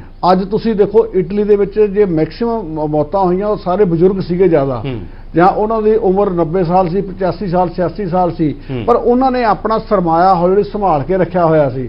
ਚਲੋ ਕੁਦਰਤੀ ਆਫਤਾਂ ਹੀ ਉਹ ਚਲੇ ਗਏ ਵਿਚਾਰੇ, ਪਰ ਲੇਕਿਨ ਮੈਂ ਪੰਜਾਬ ਦੇ ਲੋਕਾਂ ਨੂੰ ਗੱਲ ਜ਼ਰੂਰ ਕਹਿਣੀ ਚਾਹੁੰਦਾ ਕਿ ਜਿੰਨੀ ਦੇਰ ਅਸੀਂ ਇਹ ਗੱਲ ਤੇ ਤਹੀਆ ਨਹੀਂ ਕਰ ਲੈਂਦੇ ਸਾਰੇ ਲੋਕ ਇਕੱਠੇ ਹੋ ਕੇ, ਚਾਹੇ ਜਿਵੇਂ ਉਹਨਾਂ ਨੇ ਪੁਲਿਸ ਦੀ ਗੱਲ ਕੀਤੀ ਹੈ ਨਾ, ਸਰਕਾਰ ਦੀ ਕੀਤੀ ਹੈ, ਪੋਲੀਟੀਸ਼ੀਅਨ ਦੀ ਗੱਲ ਕੀਤੀ ਹੈ, ਅਸੀਂ ਇਹਨੂੰ ਸਿਆਸਤ ਨਹੀਂ, ਇਹ ਸਾਡਾ ਇੱਕ ਅਹਿਮ ਹਿੱਸਾ ਹੋਵੇ, ਚਾਹੇ ਗੁਰਦੁਆਰਾ ਸਾਹਿਬ, ਚਾਹੇ ਮੰਦਿਰ, ਚਾਹੇ ਮਸਜਿਦ, ਚਾਹੇ ਗਿਰਜਾ ਘਰ ਵੀ ਕਿਉਂ ਨਾ ਹੋਵੇ, ਜੇਕਰ ਉੱਥੇ ਵੀ ਇਸ ਗੱਲ ਦਾ ਪ੍ਰਚਾਰ ਪ੍ਰੋਪਰ ਵੇ ਨਾ ਹੋਵੇ, ਪੰਚਾਇਤਾਂ 'ਚ ਵੀ ਹੋਵੇ, ਸਕੂਲਾਂ 'ਚ ਵੀ ਹੋਵੇ, ਕਾਲਜਾਂ 'ਚ ਵੀ ਹੋਵੇ, ਤੇ ਅਸੀਂ ਜਿਹੜੇ ਬੱਚੇ ਇਸ ਰਸਤੇ ਪਏ ਨੇ ਉਹਨਾਂ ਨੂੰ ਅਸੀਂ ਬਜਾਏ ਉਹਨਾਂ ਨੂੰ ਕੋਈ ਗਲਤ ਸ਼ਬਦ ਵਰਤ ਕੇ ਉਹਨਾਂ ਨੂੰ ਕਹੀਏ ਬਿਮਾਰ ਨੇ ਤੇ ਉਹਨਾਂ ਦਾ ਮਾਨਸਿਕ ਤੌਰ ਤੇ ਅਸੀਂ ਇਲਾਜ ਕਰਨਾ ਹੈਗਾ, ਉਹ ਇਲਾਜ ਜਿਵੇਂ ਉਹਨਾਂ ਨੇ ਕਿਹਾ ਵੀ ਦਵਾ ਵੀ ਚਾਹੀਦੀ ਆ, ਇਕੱਲੀ ਦਵਾਈ ਨਹੀਂ, ਦਵਾ ਵੀ ਨਾਲ ਚਾਹੀਦੀ ਆ। ਅਸੀਂ ਅਰਦਾਸਾਂ ਵੀ ਕਰੀਏ, ਉਹਨਾਂ ਨੂੰ ਸਿਹਤ ਵਾਲੇ ਪੜ੍ਹਨ ਵਾਲੇ ਪਾਸੇ ਦੀ ਉਹਨਾਂ ਨੇ ਗੱਲ ਕੀਤੀ ਹੈ, ਮੈਂ ਉਸ ਗੱਲ ਨਾਲ ਉਹਨਾਂ ਦੀ ਤਾਇਦ ਕਰਦਾ ਕਿ ਸਾਨੂੰ ਕੋਈ ਨਾ ਕੋਈ ਰੁਚੀ ਉਹਨਾਂ ਬੱਚਿਆਂ 'ਚ ਪੈਦਾ ਕਰਨੀ ਪੈਣੀ ਆ, ਜਾਂ ਉਹਨਾਂ ਨੂੰ ਸਕਿੱਲ ਡਿਵੈਲਪਮੈਂਟ ਵਾਲੇ ਜਿਹੜਾ ਮੇਰਾ ਡ੍ਰੀਮ ਹੈ, ਮੇਰਾ ਡ੍ਰੀਮ ਤਾਂ ਹੈ ਕਿ ਪੰਜਾਬ 'ਚ 4 ਵਧੀਆ ਇਹ ਸੈਂਟਰ ਬਣਾਏ ਜਾਣ, ਜਿਹੜਾ ਮੈਂ ਸੋਚ ਰਿਹਾ ਵੀ ਬਣਾਵਾਂਗੇ, ਕਿ ਜਿੱਥੇ ਉਹ ਇੱਕ ਐਸਾ ਕੇਂਦਰ ਹੋਊਗਾ ਜਿੱਥੇ ਇਹ ਬੱਚੇ ਜਿਹੜੇ ਵਿਚਾਰੇ ਗਲਤ ਰਸਤੇ ਪਏ ਨੇ ਉਹਨਾਂ ਨੂੰ ਪੜ੍ਹਾਇਆ ਵੀ ਜਾਊਗਾ, ਉਹਨਾਂ ਨੂੰ ਖਿਡਾਇਆ ਵੀ ਜਾਊਗਾ, ਰਿਕ੍ਰੀਏਸ਼ਨ ਰੂਮ ਵੀ ਬਣਾਏ ਜਾਣਗੇ, ਪਲੱਸ ਉਹਨਾਂ ਨੂੰ ਛੋਟੀ ਮੋਟੀ ਟ੍ਰੇਨਿੰਗ ਦੇ ਨਾਲ ਦਿੱਤੀ ਸ਼ੁਰੂ ਕੀਤੀ ਜਾਏਗੀ ਕਿ ਉੱਥੋਂ ਬਾਹਰ ਨਿਕਲਦੇ ਜਾਂਦੇ ਉਹ ਆਪਣੇ ਰੋਜੀ ਰੋਟੀ ਤੇ ਕਮਾਉਣ ਦੇ ਕਾਬਿਲ ਹੋ ਜਾਣ। ਤਾਂ ਮੈਂ ਇੱਕ ਅੰਕੜੇ ਜ਼ਰੂਰ ਕਹੂੰਗਾ, ਜਿਹੜੇ ਮਾਝੇ ਤੇ ਦੁਆਬੇ ਦੇ ਅੰਕੜੇ ਨੇ ਤੁਸੀਂ ਜੋ ਵੀ ਨਾਲ ਦੇ ਦਿਓ ਇੱਕ ਵਾਰ, ਤੇ ਮੈਂ ਡਾਕਟਰ ਅਨੂ ਕੋਲ ਵੀ ਬਾਅਦ ਚੋਂ ਉਹਨਾਂ ਤੋਂ ਵੀ ਕਮੈਂਟ ਲੈਣਾ ਕਿ ਕਿਸ ਤਰੀਕੇ ਦੇ ਨਾਲ ਜਿਹੜਾ ਸਵਾਲ ਉਠਾ ਰਹੇ ਹਾਂ ਅਸੀਂ ਕਿ ਆ ਤਾਂ ਗਏ ਇੱਕ ਵਾਰ ਤੁਹਾਡੇ ਕੋਲੇ, ਬਚਾ ਕੇ ਕਿਵੇਂ ਰੱਖੋਗੇ, ਕਿਤੇ ਉਹੀ ਫਿਰ ਜਿਹੜੇ ਨਸ਼ਾ ਤਸਕਰ ਨੇ ਫਿਰ ਤਾਂ ਨਹੀਂ ਕਿਤੇ ਪਿੱਛੇ ਲਾ ਲੈਣਗੇ ਇਹਨਾਂ ਨੂੰ, ਉਹਨਾਂ ਤੋਂ ਕਿਵੇਂ ਬਚਾਉਣਾ, ਸਭ ਤੋਂ ਵੱਡਾ ਸਵਾਲ ਇਹ ਹੈਗਾ। ਤੁਸੀਂ ਮਾਝੇ ਤੇ ਦੁਆਬੇ ਦੇ ਅੰਕੜੇ ਜ਼ਰੂਰ ਦੱਸੋ। ਫਿਰ ਆਪਾਂ ਮੈਂ ਤੁਹਾਨੂੰ ਦੱਸਣਾ ਚਾਹੁੰਦਾ ਕਿ ਵੀ ਜਿਹੜਾ ਮਾਝੇ ਦੇ ਵਿੱਚ ਤਕਰੀਬਨ ਕੋਈ 4515 ਕੁੱਲ ਹੋਏ ਨੇ, 1262 ਅੰਮ੍ਰਿਤਸਰ ਦੇ ਵਿੱਚ, 2437 ਤਰਨਤਾਰਨ ਦੇ ਵਿੱਚ, ਪਠਾਨਕੋਟ 318, ਗੁਰਦਾਸਪੁਰ 498, ਤੇ ਇਸ ਤਰ੍ਹਾਂ ਹੀ ਜਿਹੜਾ ਦਵਾਬਾ ਹੈਗਾ, ਦਵਾਬੇ ਦੇ ਵਿੱਚ ਜਲੰਧਰ 'ਚ 2180 ਬੰਦੇ ਰਜਿਸਟਰਡ ਹੋਏ ਨਵੇਂ, ਕਪੂਰਥਲੇ 1634, ਹੁਸ਼ਿਆਰਪੁਰ 1046 ਤੇ ਨਵਾਂ ਸ਼ਹਿਰ 1528, ਇਹ 6388 ਜਿਹੜੇ ਆ ਇਹ ਦਵਾਬੇ ਦੇ ਵਿੱਚ ਨਵੇਂ। ਡਾਕਟਰ ਨੂੰ ਇਸ ਗੱਲ ਦੀ ਕੀ, ਮੈਂ ਜੇ ਇਸ ਗੱਲ ਦੀ ਆਪਾਂ ਪੁੱਛੇ ਮੰਤਰੀ ਤੋਂ ਮੈਂ ਪੁੱਛਦਾਂਗਾ ਕਿ ਉਹ ਨਸ਼ਾ ਤਸਕਰ ਜਿਨ੍ਹਾਂ ਦੀ ਨਿਗਾਹੀ ਇਹਨਾਂ ਨੌਜਵਾਨਾਂ ਤੇ ਹੁੰਦੀ ਹੈ, ਜਿਨ੍ਹਾਂ ਨੂੰ ਪਤਾ ਕਿ ਜੇ ਇਹ ਨਸ਼ਾ ਕਰਨਗੇ 4 ਨੂੰ ਹੋਰ ਲਾਉਣਗੇ, ਚਿੱਟਾ ਪੀਣ, ਅਫੀਮ ਖਾਣ, ਪੁੱਕੀ ਖਾਣ, ਜੇ ਇਹਨਾਂ ਨੌਜਵਾਨਾਂ ਨੂੰ ਤੁਸੀਂ ਕਿਸ ਤਰ੍ਹਾਂ ਦੇ ਨਾਲ, ਜਿਹੜੇ ਲੋਕ ਆ ਰਹੇ ਨੇ ਤੁਹਾਡੇ ਕੋਲੇ, ਉਹਨਾਂ ਤੋਂ ਕਿਵੇਂ ਬਚਾਓਗੇ? ਜਿਹੜੀ ਬਾਰ-ਬਾਰ ਗੱਲ ਹੋ ਰਹੀ ਹੈ ਕਿ ਸਕੈਟਰਿਸਟਾਂ ਦੀ ਜਾਂ ਕਾਉਂਸਲਿੰਗ ਦੀ ਬਾਰ-ਬਾਰ ਗੱਲ ਹੋ ਰਹੀ ਹੈ, ਸੋਸ਼ਲ ਮੂਵਮੈਂਟ ਦੀ, ਇਹੋ ਜਿਹਾ ਕੀ ਕਰਨ ਜਾ ਰਹੇ ਹੋ ਤੁਸੀਂ ਪੂਰੇ ਪੰਜਾਬ ਦੇ ਇੰਚਾਰਜ ਹੋ ਕਿ ਇਹ ਦੁਬਾਰਾ ਉਸ ਦਲਦਲ 'ਚ, ਨਸ਼ਿਆਂ ਦੀ ਦਲਦਲ 'ਚ ਨਾ ਫਸਣ? ਮੈਂ ਸਭ ਤੋਂ ਪਹਿਲਾਂ ਤਾਂ ਇਹ ਗੱਲ, ਮੈਂ ਅਨੂ ਜੀ ਤੋਂ ਇੱਕ ਵਾਰ, ਜੀ ਡਾਕਟਰ ਅਨੂ। ਸਾਡੇ ਲਈ ਸਭ ਤੋਂ ਵੱਡਾ ਜਿਹੜਾ ਚੈਲੰਜ ਹੈ, ਹਾਂਜੀ ਸਾਡੇ ਲਈ ਸਭ ਤੋਂ ਵੱਡਾ ਜਿਹੜਾ ਚੈਲੰਜ ਹੈ ਕਿ ਬੱਚੇ ਤਾਂ ਸਾਡੇ ਕੋਲ ਆ ਗਏ, ਅਸੀਂ ਉਹਨਾਂ ਨੂੰ ਹੁਣ ਸੰਭਾਲ ਕੇ ਰੱਖਣਾ ਤਾਂ ਕਿ ਉਹ ਸਾਡੇ ਕੋਲ ਰਹਿਣ। ਉਹਦੇ ਲਈ ਅਸੀਂ ਇਹ ਕਰ ਰਹੇ ਹਾਂ ਕਿ ਬਾਰ-ਬਾਰ ਜਿੰਨੀ ਸਾਡੇ ਨਵੇਂ ਬੱਚੇ ਆਏ ਨੇ, ਸਾਡੇ ਕੋਲ ਐਨਰੋਲ ਹੋਏ ਨੇ, ਉਹਨਾਂ ਦੀ ਜਿਨ੍ਹਾਂ ਦੀ ਰਜਿਸਟ੍ਰੇਸ਼ਨ ਸਾਡੇ ਕੋਲ ਹੋਈ ਹੈ, ਅਸੀਂ ਉਹਨਾਂ ਦੀ ਜ਼ਿਆਦਾ ਤੋਂ ਜ਼ਿਆਦਾ ਕਾਉਂਸਲਿੰਗ ਕਰੀਏ, ਉਹਨਾਂ ਨਾਲ ਅਸੀਂ ਤਾਲਮੇਲ ਰੱਖੀਏ, ਔਰ ਨਾਲ ਦੀ ਨਾਲ ਉਹਨਾਂ ਦੀ ਜਿਹੜੀ ਫੈਮਿਲੀ, ਜਿਹੜੇ ਉਹਨਾਂ ਦੇ ਪੀਅਰ ਗਰੁੱਪਸ ਹੈ, ਜਿਹੜੇ ਉਹਨਾਂ ਦੇ ਨਾਲ ਦੇ ਬੱਚੇ ਹੈ, ਤਾਂ ਕਿ ਉਹਨਾਂ ਨੂੰ ਵੀ ਅਸੀਂ ਕਹੀਏ ਕਿ ਜਦੋਂ ਕਰਫਿਊ ਸਾਡਾ ਖੁੱਲੇ ਤੇ ਉਹ ਬੱਚੇ ਸਾਡੇ ਕੋਲ ਆਉਣ। ਹੁਣ ਸਾਡੇ ਕੋਲ ਉਹਨਾਂ ਦੇ ਐਡਰੈਸ ਹੈਗੇ, ਸਾਡੇ ਕੋਲ ਉਹਨਾਂ ਦੇ ਸਾਰੇ ਫੋਨ ਨੰਬਰਸ ਹੈਗੇ, ਤੇ ਸਾਡੇ ਹੁਣ ਸੈਂਟਰ ਵਾਈਜ਼ ਸਾਡਾ ਇਹ ਅਗਲਾ ਕਦਮ ਇਹ ਰਹੇਗਾ ਕਿ ਜਿਹੜੇ ਸਾਡੇ ਨਵੇਂ ਬੰਦੇ 48441 ਜਿਹੜੇ ਨਵੇਂ ਆਏ ਨੇ ਹੁਣ ਤੱਕ, ਉਹਨਾਂ ਨੂੰ ਅਸੀਂ ਆਪਣੇ ਕੋਲ ਸਮੇਟ ਕੇ ਰੱਖੀਏ ਤਾਂ ਕਿ ਉਹਨਾਂ ਨੂੰ ਅਸੀਂ ਜੇ ਨਸ਼ਾ ਛੁਡਾਉਣ ਦੀ ਉਹਨਾਂ ਦੀ ਪੂਰੀ ਕੋਸ਼ਿਸ਼ ਕਰੀਏ, ਔਰ ਉਹਨਾਂ ਨੂੰ ਅਸੀਂ ਪ੍ਰੋਪਰ ਕਾਉਂਸਲਿੰਗ ਕਰੀਏ। ਇਹਦੇ ਨਾਲ ਸਾਨੂੰ ਮੀਡੀਆ ਦੀ ਬੜੀ ਹੈਲਪ ਦੀ, ਸਭ ਦੀ ਹੈਲਪ ਦੀ ਲੋੜ ਪਊਗੀ, ਸਾਨੂੰ ਫੈਮਿਲੀ ਦੀ ਬੜੀ ਲੋੜ ਪਏਗੀ, ਸਾਨੂੰ ਸਾਰੇ ਸਮਾਜ ਦੀ ਲੋੜ ਪਏਗੀ, ਤਾਂ ਕਿ ਅਸੀਂ ਉਹਨਾਂ ਨੂੰ ਇੱਕਦਮ ਆਈਸੋਲੇਟ ਨਾ ਕਰੀਏ। ਜਿਹੜੇ ਬੱਚੇ ਇੱਕ ਵਾਰੀ ਸਿਸਟਮ 'ਚ ਆ ਗਏ ਉਹਨਾਂ ਨੂੰ ਸੰਭਾਲ ਕੇ ਰੱਖਣਾ ਸਾਡੀ ਰਹੇਗੀ ਜ਼ਿੰਮੇਵਾਰੀ ਰਹੇਗੀ। ਉਹਦੇ ਲਈ ਸਾਨੂੰ ਚਾਹੀਦਾ ਕਿ ਸਾਡੇ ਸਾਰੇ ਜਣੇ ਅਸੀਂ ਲੋਕ ਮਿਲ ਕੇ ਉਹਨਾਂ ਦੀ ਹੈਲਪ ਕਰੀਏ। ਇਹ ਸਾਡਾ ਨੈਕਸਟ ਟਾਰਗੇਟ ਇਹ ਰਹੇਗਾ ਜੀ। ਬਿਲਕੁਲ ਬਿਲਕੁਲ ਤਾਂ ਇੱਕ ਪੋਲੀਟੀਕਲ ਲੈਵਲ ਦੇ, ਕਿਉਂਕਿ ਪੋਲੀਟੀਕਲ ਜਿਹੜਾ ਇੱਕ ਅਪਰੋਚ ਹੁੰਦੀ ਆ ਉਹ ਵੱਖਰੀ ਹੁੰਦੀ ਹੈਗੀ ਐਡਮਿਨਿਸਟ੍ਰੇਟਿਵ ਅਪਰੋਚ ਦੇ ਨਾਲੋਂ। ਆਮ ਤੌਰ ਤੇ ਕਿਹਾ ਜਾਂਦਾ ਜਦੋਂ ਬਾਹਲਾ ਹੀ ਬਿਊਰੋਕ੍ਰੈਟਿਕ ਹੋ ਜਾਂਦਾ ਸਿਸਟਮ ਤਾਂ ਉਹ ਕੰਮ ਨਹੀਂ ਕਰ ਪਾਉਂਦਾ, ਕਿਉਂਕਿ ਉੱਥੇ ਫਿਰ ਉਹ ਸਾਰੇ ਚੀਜ਼ਾਂ ਉਸ ਤਰੀਕੇ ਨਾਲ ਚੱਲਦੀਆਂ ਰਹਿੰਦੀਆਂ ਨੇ। ਇੱਕ ਸਿੱਧੇ ਤਰੀਕੇ ਨਾਲ ਵੀ ਅਗਵਾਈ ਦੀ ਲੋੜ ਹੁੰਦੀ ਹੈ ਚੀਜ਼ਾਂ ਨੂੰ। ਉਹ ਅਗਵਾਈ ਤੁਸੀਂ ਐਜ਼ ਏ ਮੰਤਰੀ ਕੀ ਉਹ ਦੁਬਾਰਾ ਉਸ ਨਸ਼ਿਆਂ ਦੀ ਦਲਦਲ 'ਚ ਨਾ ਜਾਣ। ਇੱਕ ਮੈਨੂੰ ਤਾਂ ਲੱਗਦਾ ਜੋ ਦੁਬਾਰਾ ਚਲੇ ਗਏ ਬਹੁਤ ਉਹਦਾ ਸ਼ਰਾਪ, ਕਿਵੇਂ ਕਹਿੰਦੇ ਹੁੰਦੇ ਨਾ ਆਪਾਂ ਕਿ ਸ਼ਰਾਪ ਲੱਗ ਗਿਆ, ਬਹੁਤ ਵੱਡਾ ਪੰਜਾਬ ਨੂੰ ਸ਼ਰਾਪ ਹੋਊਗਾ, ਸਭ ਨੂੰ ਹੋਊਗਾ ਸਾਨੂੰ। ਦੇਖੋ ਮੈਂ ਤੁਹਾਨੂੰ ਦੱਸਣਾ ਚਾਹੁੰਦਾ ਹਾਂ ਕਿ ਵੀ ਜਿਵੇਂ ਪੰਜਾਬ ਦੇ ਵਿੱਚ ਅੱਜ ਜਿਹੜਾ ਕਰੋਨਾ ਵਾਇਰਸ ਦਾ ਪ੍ਰਕੋਪ ਪੂਰੇ ਸੰਸਾਰ ਦੇ ਵਿੱਚ ਹੈ, ਜੇ ਸਹੀ ਮਾਇਨਾ ਦੇ ਵਿੱਚ ਜੇ ਪ੍ਰੋਪਰ ਵੇ ਨਾਲ ਮੇਰੀ ਮੈਡੀਕਲ ਟੀਮਾਂ ਨੇ ਕੰਮ ਕੀਤਾ ਤਾਂ ਅਸੀਂ ਪੰਜਾਬ ਦੇ ਵਿੱਚ ਕੰਟਰੋਲ ਕਰ ਪਾਏ ਹਾਂ ਜੀ। ਔਰ ਤਕਰੀਬਨ ਜਿਹੜੇ ਬੰਦੇ ਸਾਡੇ ਸੈਂਟਰਾਂ 'ਚ ਇਸ ਵੇਲੇ ਹੈਗੇ, ਹਸਪੀਟਲ 'ਚ ਵਾਰਡਾਂ 'ਚ ਹੈਗੇ ਨੇ, ਉਹ ਸਾਰੇ ਸਟੇਬਲ ਨੇ, ਠੀਕ ਠਾਕ ਨੇ। ਠੀਕ ਆ, ਅਸੀਂ 15-20 ਬੰਦੇ ਜਿਹੜੇ 15-16 ਬੰਦੇ ਸੀ ਗਵਾਏ ਨੇ ਆਪਣੇ, ਪਰ ਉਹਨਾਂ ਦੇ ਨਾਲ ਕੋਈ ਨਾ ਕੋਈ ਬਿਮਾਰੀ ਜੁੜੀ ਹੋਈ ਸੀ, ਔਰ ਜਾਂ ਉਹ ਲੇਟ ਜਾਂ ਬਹੁਤ ਸਿੱਕ ਹੋ ਗਏ ਸੀਗੇ। ਔਰ ਇਹ ਮੈਨੂੰ ਪੂਰਾ ਮਾਣ ਹੈ ਕਿ ਮੈਂ ਆਪਣੀਆਂ ਜਿਹੜੀਆਂ ਮੈਡੀਕਲ ਟੀਮਾਂ ਨੇ ਪੂਰੀਆਂ ਸਤਰਕ ਨੇ। ਅਸੀਂ ਇਸ ਜਦੋਂ ਬੰਦ ਹੋਣ ਤੋਂ ਬਾਅਦ ਅਸੀਂ ਪੂਰਾ ਫੀਲਡ ਦੇ ਵਿੱਚ ਆਪਣਾ ਇੱਕ ਚੱਕਰ ਜਿਹੜਾ ਜਾਲ ਵਿਛਾ ਕੇ ਇਹਨਾਂ ਬੱਚਿਆਂ ਨੂੰ ਸੰਪਰਕ 'ਚ ਰੱਖਾਂਗੇ। ਪਲੱਸ ਮੈਂ ਜਿੰਨੀ ਭਰਤੀ ਹੋ ਸਕੀ ਆਪਣੇ ਜਿਹੜਾ ਕਾਉਂਸਲਰਾਂ ਦੀ ਜਾਂ ਸਕੈਟਰਿਸਟ ਦੀ ਜਿਹੜੇ ਉੱਪਰ ਕੀਤੀ ਹੋਈ ਆ, ਅਸੀਂ ਜਿਹੜਾ ਸਕੈਟਰਿਸਟ ਆ ਉਹਨੂੰ ਘੱਟੋ ਘੱਟ 70,000 ਤੋਂ ਲੈ ਕੇ ਲੱਖ ਰੁਪਏ ਤੱਕ ਪੇ ਦੇਣ ਨੂੰ ਤਿਆਰ ਆ ਮਹੀਨੇ ਦੀ, ਕਿ ਸਾਡੇ ਕੋਲੇ ਆ ਕੇ ਉਹ ਜੁਆਇਨ ਕਰਨ। ਔਰ ਕੋਈ ਉਹਨਾਂ ਦੀ ਇੰਟਰਵਿਊ ਕੁਛ ਨਹੀਂ ਹੈ ਕਿ ਆਓ ਤੇ ਜੁਆਇਨ ਕਰੋ ਤੇ ਜਾ ਕੇ ਆਪਣੀ ਜੌਬ ਸੰਭਾਲੋ। ਤੇ ਉਹ ਚੀਜ਼ ਜਿਹੜੀ ਇੱਕ ਅਸੀਂ 3850 ਬੈਲੈਂਸ ਹੈਲਥ ਸੈਂਟਰ ਖੋਲੇ ਨੇ, ਜਿਹੜੇ ਕਿ ਉਹ ਪਿੰਡਾਂ ਦੇ ਵਿੱਚ ਹੋਣਗੇ, ਕਲਸਟਰਾਂ ਦੇ ਵਿੱਚ ਬਣੇ ਹੋਣਗੇ। ਜਿਹੜਾ ਉੱਥੇ ਇੱਕ ਕਮਿਊਨਿਟੀ ਹੈਲਥ ਅਫਸਰ ਹੋਏਗਾ, ਅਸੀਂ ਉਹਨਾਂ ਨੂੰ ਵੀ ਟ੍ਰੇਨਿੰਗ ਦੇਵਾਂਗੇ ਵੀ ਜਿਹੜੇ ਇਦਾਂ ਦੇ ਬੱਚੇ ਨੇ ਉਹਨਾਂ ਬੱਚਿਆਂ ਨੂੰ ਪ੍ਰੋਪਰ ਡੇਲੀ ਤੁਸੀਂ ਰੂਟੀਨ 'ਚ ਮੋਨੀਟਰਿੰਗ ਕਰੋ, ਉਹਨਾਂ ਨੂੰ ਚੈੱਕ ਕਰੋ ਕਿ ਉਹ ਬੱਚੇ ਆ, ਉਹਨਾਂ ਦੇ ਪੇਰੈਂਟਸ ਨਾਲ ਸੰਪਰਕ ਕਰੋ, ਤੇ ਉਸ ਤੋਂ ਬਾਅਦ ਡਾਟਾ ਜਿਹੜਾ ਸਾਡੇ ਕੋਲੇ ਹਫ਼ਤੇ ਦੇ ਹਫ਼ਤੇ ਸਾਡੇ ਕੋਲ ਹੈੱਡ ਆਫਿਸ ਤੋਂ ਪਹੁੰਚ ਜਾ ਕਰੂਗਾ। ਤੇ ਜਿੱਥੇ ਸਾਨੂੰ ਜ਼ਰੂਰਤ ਪਏਗੀ ਉੱਥੇ ਮਿੰਟੂ ਗੁਰਸਰੀਆ ਵਰਗੇ ਜਾਂ ਹੋਰ ਬੰਦਿਆਂ ਦੇ ਅਸੀਂ ਸਪੀਚ ਵਗੈਰਾ ਵੀ ਅਸੀਂ ਜਿਹੜੇ ਪ੍ਰੋਫੈਸਰ ਨੇ ਬਿਲਕੁਲ ਦੇਖਣ ਵਾਲੀ ਗੱਲ ਆ ਕਿ ਮੈਂਟਲ ਹੈਲਥ ਦੁਨੀਆ ਦਾ ਬਹੁਤ ਵੱਡਾ ਮਸਲਾ ਬਣ ਰਹੀ ਹੈ। ਔਰ ਸਾਨੂੰ ਪਤਾ ਕਿ ਜਿਹੜਾ ਨਸ਼ੇ 'ਚ ਜਾਂਦਾ ਮੈਂਟਲ ਹੈਲਥ ਦੀ ਪ੍ਰੋਬਲਮ ਹੀ ਹੁੰਦੀ ਹੈ। ਤੁਹਾਨੂੰ ਬਹੁਤ ਜਲਦੀ ਸਕੈਟਰਿਸਟਾਂ ਨੂੰ, ਸਾਈਕੋਲੋਜਿਸਟ ਜੋ ਵੀ ਤੁਸੀਂ ਕਰ ਸਕਦੇ ਹੋ। ਮਿੰਟੂ ਤੁਹਾਨੂੰ ਕੀ ਲੱਗਦਾ ਹੈਗਾ ਕਿ ਜੇ ਆਪਾਂ ਰੋਕਣ ਵਾਲੀ ਗੱਲ ਕਰਨੀ ਹੋਵੇ, ਜਿਹੜੀ ਤੁਸੀਂ ਪਹਿਲਾਂ ਵੀ ਕਿਹਾ ਸੀ, ਤਾਂ ਉਹਦੇ 'ਚ ਜੇ ਤੁਸੀਂ 2-3 ਕਦਮ ਦੱਸੋ, ਕਿਉਂਕਿ ਤੁਹਾਡੇ ਐਕਸਪੀਰੀਅੰਸ ਤੁਸੀਂ ਸੋਸ਼ਲ ਮੂਵਮੈਂਟ 'ਚ ਖੁਦ ਵੀ ਰਹੇ ਹੋ, ਖੁਦ ਸਾਰੀਆਂ ਚੀਜ਼ਾਂ ਨੂੰ ਤਾਂ ਕੀ 2-3 ਕਦਮ ਜੇ ਦੱਸੋ, ਬੜਾ ਥੋੜਾ ਸਮਾਂ ਸਾਡੇ ਕੋਲੇ, ਜੇ 30 ਸੈਕਿੰਡ ਤੁਸੀਂ ਦੱਸੋ ਕਿ ਇਹ 3 ਕਦਮ ਚੁੱਕਣੇ ਚਾਹੀਦੇ ਆ ਸਰਕਾਰ ਨੂੰ। ਮਿੰਟੂ।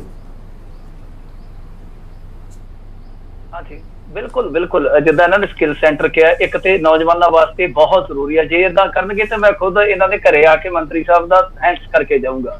ਜੇ ਸਕਿੱਲ ਸੈਂਟਰ ਇਦਾਂ ਦੇ ਖੋਲਦੇ ਆ ਜਿਹੜੇ ਪੀੜਤ ਆ, ਨਸ਼ਾ ਪੀੜਤ ਮੁੰਡਿਆਂ ਵਾਸਤੇ। ਦੂਜੀ ਚੀਜ਼ ਹੈ, ਸਾਨੂੰ ਜ਼ਰੂਰਤ ਆ ਕਿ ਜੋ ਸਾਡਾ ਵਿਦਿਅਕ ਢਾਂਚਾ ਅਸੀਂ ਉਹਦੇ ਵਿੱਚ ਵੀ ਕੁਝ ਸੁਧਾਰ ਕਰੀਏ। ਅਸੀਂ ਇਤਿਹਾਸ ਤੇ ਪੜ੍ਹਾਈ ਜਾਂਦੇ ਹਾਂ, ਬਹੁਤ ਕੁਝ ਕਰੀ ਜਾਂਦੇ ਆ, ਉਹ ਸਾਡਾ ਠੀਕ ਹੈ ਨਾ, ਜਿਸ ਤਰ੍ਹਾਂ ਦਾ ਹੈ ਟ੍ਰੈਡੀਸ਼ਨਲ ਸਾਡਾ ਢਾਂਚਾ। ਪਰ ਅੱਜ ਦੇ ਜਿਹੜੇ ਚਲਨ ਵਰਤਾਰੇ ਆ, ਅੱਜ ਜੋ ਦਰਪੇਸ਼ ਚੁਣੌਤੀਆਂ, ਅਸੀਂ ਇਹਦੇ ਮੱਦੇ ਨਜ਼ਰ ਵੀ ਕੁਝ ਨਾ ਕੁਝ ਕਰੀਏ। ਟੀਚਰਸ ਨੂੰ ਵੀ ਅਸੀਂ ਦੱਸੀਏ ਔਰ ਆਪਣੇ ਜਿਹੜੇ ਪੇਰੈਂਟਸ ਉਹਨਾਂ ਨੂੰ ਵੀ ਲਿਆਈਏ। ਤੀਜੀ ਚੀਜ਼ ਜਿਹੜੀ ਮਹੱਤਵਪੂਰਨ ਉਹ ਆ ਕਿ ਅਸੀਂ ਮੁੰਡਿਆਂ ਵੱਲ ਤੇ ਕਰ ਰਹੇ ਹਾਂ ਧਿਆਨ। ਤੁਹਾਨੂੰ ਪਤਾ ਹੋਏਗਾ, ਤੁਹਾਡੇ ਕੋਲ ਤੱਥ ਬੋਲਦੇ ਆ, ਤੁਸੀਂ ਜਰਨਲਿਸਟ, ਬਹੁਤ ਵੱਡੇ ਜਰਨਲਿਸਟ ਹੋ, ਕਿ ਸਾਡੇ ਇੱਥੇ ਬੀਬੀਆਂ ਵੀ ਪੀੜਤ ਨੇ। ਸਾਨੂੰ ਇਲਾਜ ਵਾਸਤੇ, ਕਿਉਂਕਿ ਸੋਸ਼ਲ ਸਟਿਗਮਾ ਤੁਹਾਨੂੰ ਪਤਾ ਨਾ ਕਿੰਨਾ ਅਸਰਕਾਰਕ ਹੈ। ਹੁਸ਼ਿਆਰਪੁਰ 'ਚ ਅੱਡ ਲਾਈਨ ਲਾ ਦਿੱਤੀ ਜਾਂਦੀ ਸੀ, ਕਿੰਨਾ ਰੌਲਾ ਪਿਆ, ਅਖਬਾਰਾਂ 'ਚ ਖਬਰਾਂ ਛਾਇਆ ਹੋਇਆ। ਸਾਨੂੰ ਉਹਨਾਂ ਦੇ ਵਾਸਤੇ ਵੀ ਵਿਵਸਥਾ ਕਰਨ ਦੀ ਜ਼ਰੂਰਤ ਹੈ। ਅਸੀਂ ਉਹਨਾਂ ਨੂੰ ਕਦੇ ਵੀ ਤਵੱਜੋ ਨਹੀਂ ਦਿੰਦੇ। ਸੋ ਮੈਂ ਮੰਤਰੀ ਸਾਹਿਬ ਨੂੰ ਗੁਜ਼ਾਰਿਸ਼ ਕਰੂੰਗਾ ਕਿ ਤੁਸੀਂ ਇਸ ਡਿਸਕੋਰਸ ਨੂੰ ਹੋਰ ਖੁੱਲਾ ਕਰੋ, ਸੁਝਾਅ ਲਓ। ਅਸੀਂ ਸੀਐਮ ਸਾਹਿਬ ਨੂੰ ਪਲੰਦਾ ਦੇ ਕੇ ਆਏ ਸੀ ਉਦੋਂ, ਠੀਕ ਹੈ ਨਾ, ਉਹ ਬਾਅਦ ਦੇ ਵਿੱਚ ਚਲੋ ਗੱਲਾਂ ਡੀਰੇਲ ਹੋ ਗਈਆਂ ਕਿਸੇ ਮਾਮਲੇ 'ਚ, ਤਾਂ ਠੀਕ ਹੈ ਨਾ, ਉਹ ਸਾਰੇ ਗਰਾਊਂਡ ਤੋਂ ਹੀ ਨੁਕਤੇ ਇਕੱਠੇ ਕੀਤੇ ਗਏ ਸਨ। ਤਾਂ ਜ਼ਰੂਰ ਹੈ ਕਿ ਇਸ ਡਿਸਕੋਰਸ ਨੂੰ ਥੋੜਾ ਹੋਰ ਖੁੱਲਾ ਕਰੋ, ਸੁਝਾਅ ਲਓ। ਔਰ ਮੈਂ ਮੰਤਰੀ ਸਾਹਿਬ ਨੂੰ ਦਰਖਾਸਤ ਕਰੂੰਗਾ ਕਿ ਇਹਨਾਂ ਦਿਨਾਂ 'ਚ ਜੇ ਤੁਸੀਂ ਖੁਦ ਦੌਰੇ ਕਰੋ, ਉਸ ਸੈਂਟਰਾਂ ਦੇ ਵਿੱਚ ਜਾਓ, ਨਸ਼ਾ ਪੀੜਤਾਂ ਨੂੰ ਮਿਲੋ, ਤਾਂ ਮੇਰੇ ਖਿਆਲ ਦੇ ਨਾਲ ਉਹਨਾਂ ਦਾ ਮੋਰਲ ਜਿਹੜਾ ਥੋੜਾ ਉੱਚਾ ਜਾਏਗਾ। ਬਿਲਕੁਲ। ਜੇ ਇੱਕ ਤਾਂ ਇਹ ਚੀਜ਼ ਜਿਹੜੀ ਮਿੰਟੂ ਨੇ ਕਹੀ, ਕਿਉਂਕਿ ਖੁਦ ਜਦੋਂ ਮੂਵਮੈਂਟ ਚਲਾਈ ਸੀ ਇਹਨਾਂ ਨੇ, ਇਹ ਸੀਐਮ ਨੂੰ ਵੀ ਮਿਲੇ ਸੀਗੇ, ਜਿੰਨੇ ਵੀ ਪੰਜਾਬ ਦੇ ਇੰਟੈਲੈਕਚੁਅਲ ਨੇ, ਜਿੰਨੇ ਵੀ ਸੋਸ਼ਲ ਐਕਟਿਵਿਸਟ ਨੇ।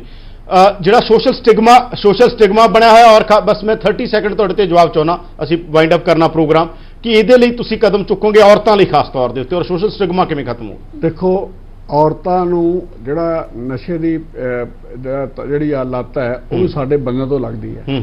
ਜਦੋਂ ਘਰ 'ਚ ਬੰਦਾ ਕੋਈ ਨਸ਼ਾ ਕਰਦਾ ਹੈਗਾ ਜਾਂ ਉਹਦਾ ਖਾਸ ਤੌਰ ਤੇ ਚਿੱਟੇ ਤੇ ਲੱਗੇ, ਜਿਵੇਂ ਚਿੱਟੇ ਤੇ ਲੱਗੇ ਹੋਏ ਨੇ, ਇਹ ਜਿਹੜਾ ਸਾਡੇ ਕਾਲਜਾਂ ਦਾ ਸਿਸਟਮ ਸੀ ਜਾਂ ਹੋਰ ਸਿਸਟਮ ਸੀ, ਜਿਹੜੇ ਅਮੀਰਾਂ ਦੇ ਬੱਚੇ ਸੀ ਉਹ ਇਸ ਚੀਜ਼ ਨੂੰ ਬਹੁਤ ਜ਼ਿਆਦਾ ਉਹਨਾਂ ਨੇ ਉਹ ਜ਼ਿਆਦਾ ਬੀਬੀਆਂ ਖਰਾਬ ਹੋਈਆਂ ਨੇ ਬਜਾਏ ਸਾਡੇ ਛੋਟੇ ਦੇ। ਖੁਦ ਕੈਪਟਨ ਅਮਰਿੰਦਰ ਸਿੰਘ ਵੀ ਜ਼ਿਕਰ ਕਰ ਤਾਂ ਬਸ ਮੈਂ ਸਿਰਫ ਸਾਡੇ ਕੋਲ ਟਾਈਮ ਬੜਾ ਥੋੜਾ, ਜੇ ਤੁਸੀਂ ਬਸ ਮੈਂ ਤੁਹਾਨੂੰ ਤੁਹਾਡੇ ਰਾਹੀਂ ਇੱਕ ਅਪੀਲ ਕਰਨੀ ਚਾਹੂੰਗਾ ਸਮੁੱਚੇ ਪੰਜਾਬ ਵਾਸੀਆਂ ਨੂੰ, ਮੇਰੇ ਵੀਰੋ, ਇਹ ਇੱਕ ਬਹੁਤ ਸੁਨਹਿਰੀ ਸਮਾਂ ਹੈਗਾ ਕਿ ਤੁਸੀਂ ਇਸ ਕਰਫਿਊ ਦੌਰਾਨ ਜਿੰਨੇ ਵੀ ਬੱਚੇ ਜਿਹੜੇ ਪੀੜਤ ਨੇ ਇਸ ਬਿਮਾਰੀ ਤੋਂ ਉਹਨਾਂ ਸਾਰਿਆਂ ਨੂੰ ਮੈਕਸਿਮਮ ਰਜਿਸਟ੍ਰੇਸ਼ਨ ਕਰਾ ਦਿਓ। ਤੇ ਮੈਂ ਮਿੰਟੂ ਗੁਰਸਰੀਆ ਨੂੰ ਬੇਨਤੀ ਕਰੂੰਗਾ, ਉਹ ਮੈਨੂੰ ਜਦੋਂ ਆਫਟਰ ਕਰਫਿਊ ਹੁਣ ਅਸੀਂ ਸਾਰੇ ਬੜੇ ਲੱਗੇ ਹੋਏ ਹਾਂ ਇਸ ਬਿਮਾਰੀ ਦੇ ਪਿੱਛੇ, ਤੇ ਮੈਂ ਫਿਰ ਵੀ ਬਹੁਤ ਸਾਰੇ ਸੈਂਟਰਾਂ 'ਚ ਮੇਰੀ ਗੱਲ ਹੁੰਦੀ ਰਹਿੰਦੀ ਹੈ, ਬਹੁਤ ਸਾਰੇ ਨਵੇਂ ਬੰਦੇ ਰਿਸ਼ਤੇ ਟਾਈਮ ਸਾਡੇ ਕੋਲ ਥੋੜਾ, ਉਹਨਾਂ ਨੂੰ ਦਵਾਈ ਮਿਲਣ ਦੀ ਕਮੀ ਹੁੰਦੀ ਹੈ, ਪਰ ਮੈਂ ਉਹਨੇ ਪੂਰੀ ਰਿਪੋਰਟ ਦੇਣ, ਸਰਕਾਰ ਕਦਮ ਚੁੱਕਣ ਨੂੰ ਤਿਆਰ ਹੈ, ਤੁਸੀਂ ਦਾਅਵਾ ਕਰ ਰਹੇ ਹੋ ਔਰ ਅਸੀਂ ਉਮੀਦ ਵੀ ਕਰਾਂਗੇ, ਅਸੀਂ ਉਮੀਦ ਕਰਾਂਗੇ ਨਿਊਜ਼ 18 ਮਸਲੇ ਨੂੰ ਉਠਾਏਗਾ। ਜੇ ਸਰਕਾਰ ਨਹੀਂ ਕਰੇਗੀ ਅਸੀਂ ਲਗਾਤਾਰ ਸਰਕਾਰ ਦੇ ਉਹ ਸਾਰੇ ਮਸਲੇ ਤੇ ਸਵਾਲ ਉਠਾਉਂਦੇ ਰਹਾਂਗੇ। ਪਰ ਸਭ ਤੋਂ ਵੱਡੀ ਗੱਲ ਇਹੀ ਹੈ ਕਿ ਜੇ ਕੁਝ ਨੌਜਵਾਨ ਆਏ ਨੇ ਉਹਨਾਂ ਨੂੰ ਸਾਨੂੰ ਸਾਂਭਣ ਦੀ ਲੋੜ ਹੈ ਔਰ ਨਸ਼ਾ ਪੰਜਾਬ ਚੋਂ ਖਤਮ ਹੋਵੇ, ਪੰਜਾਬ ਨਸ਼ਾ ਮੁਕਤ ਹੋਵੇ, ਖਾਸ ਤੌਰ ਤੇ ਸਿੰਥੈਟਿਕ ਡਰੱਗ ਤੋਂ। ਇਹ ਸਭ ਤੋਂ ਵੱਡਾ ਸਵਾਲ ਆ। ਤੁਸੀਂ ਦੇਖ ਰਹੇ ਸੀ ਪ੍ਰਾਈਮ ਟਾਈਮ। ਅਗਲੇ ਸ਼ੋਅ ਦੇਖੋ ਦੇਸ਼ ਦੁਨੀਆ ਦੀਆਂ ਵੱਡੀਆਂ ਖਬਰਾਂ।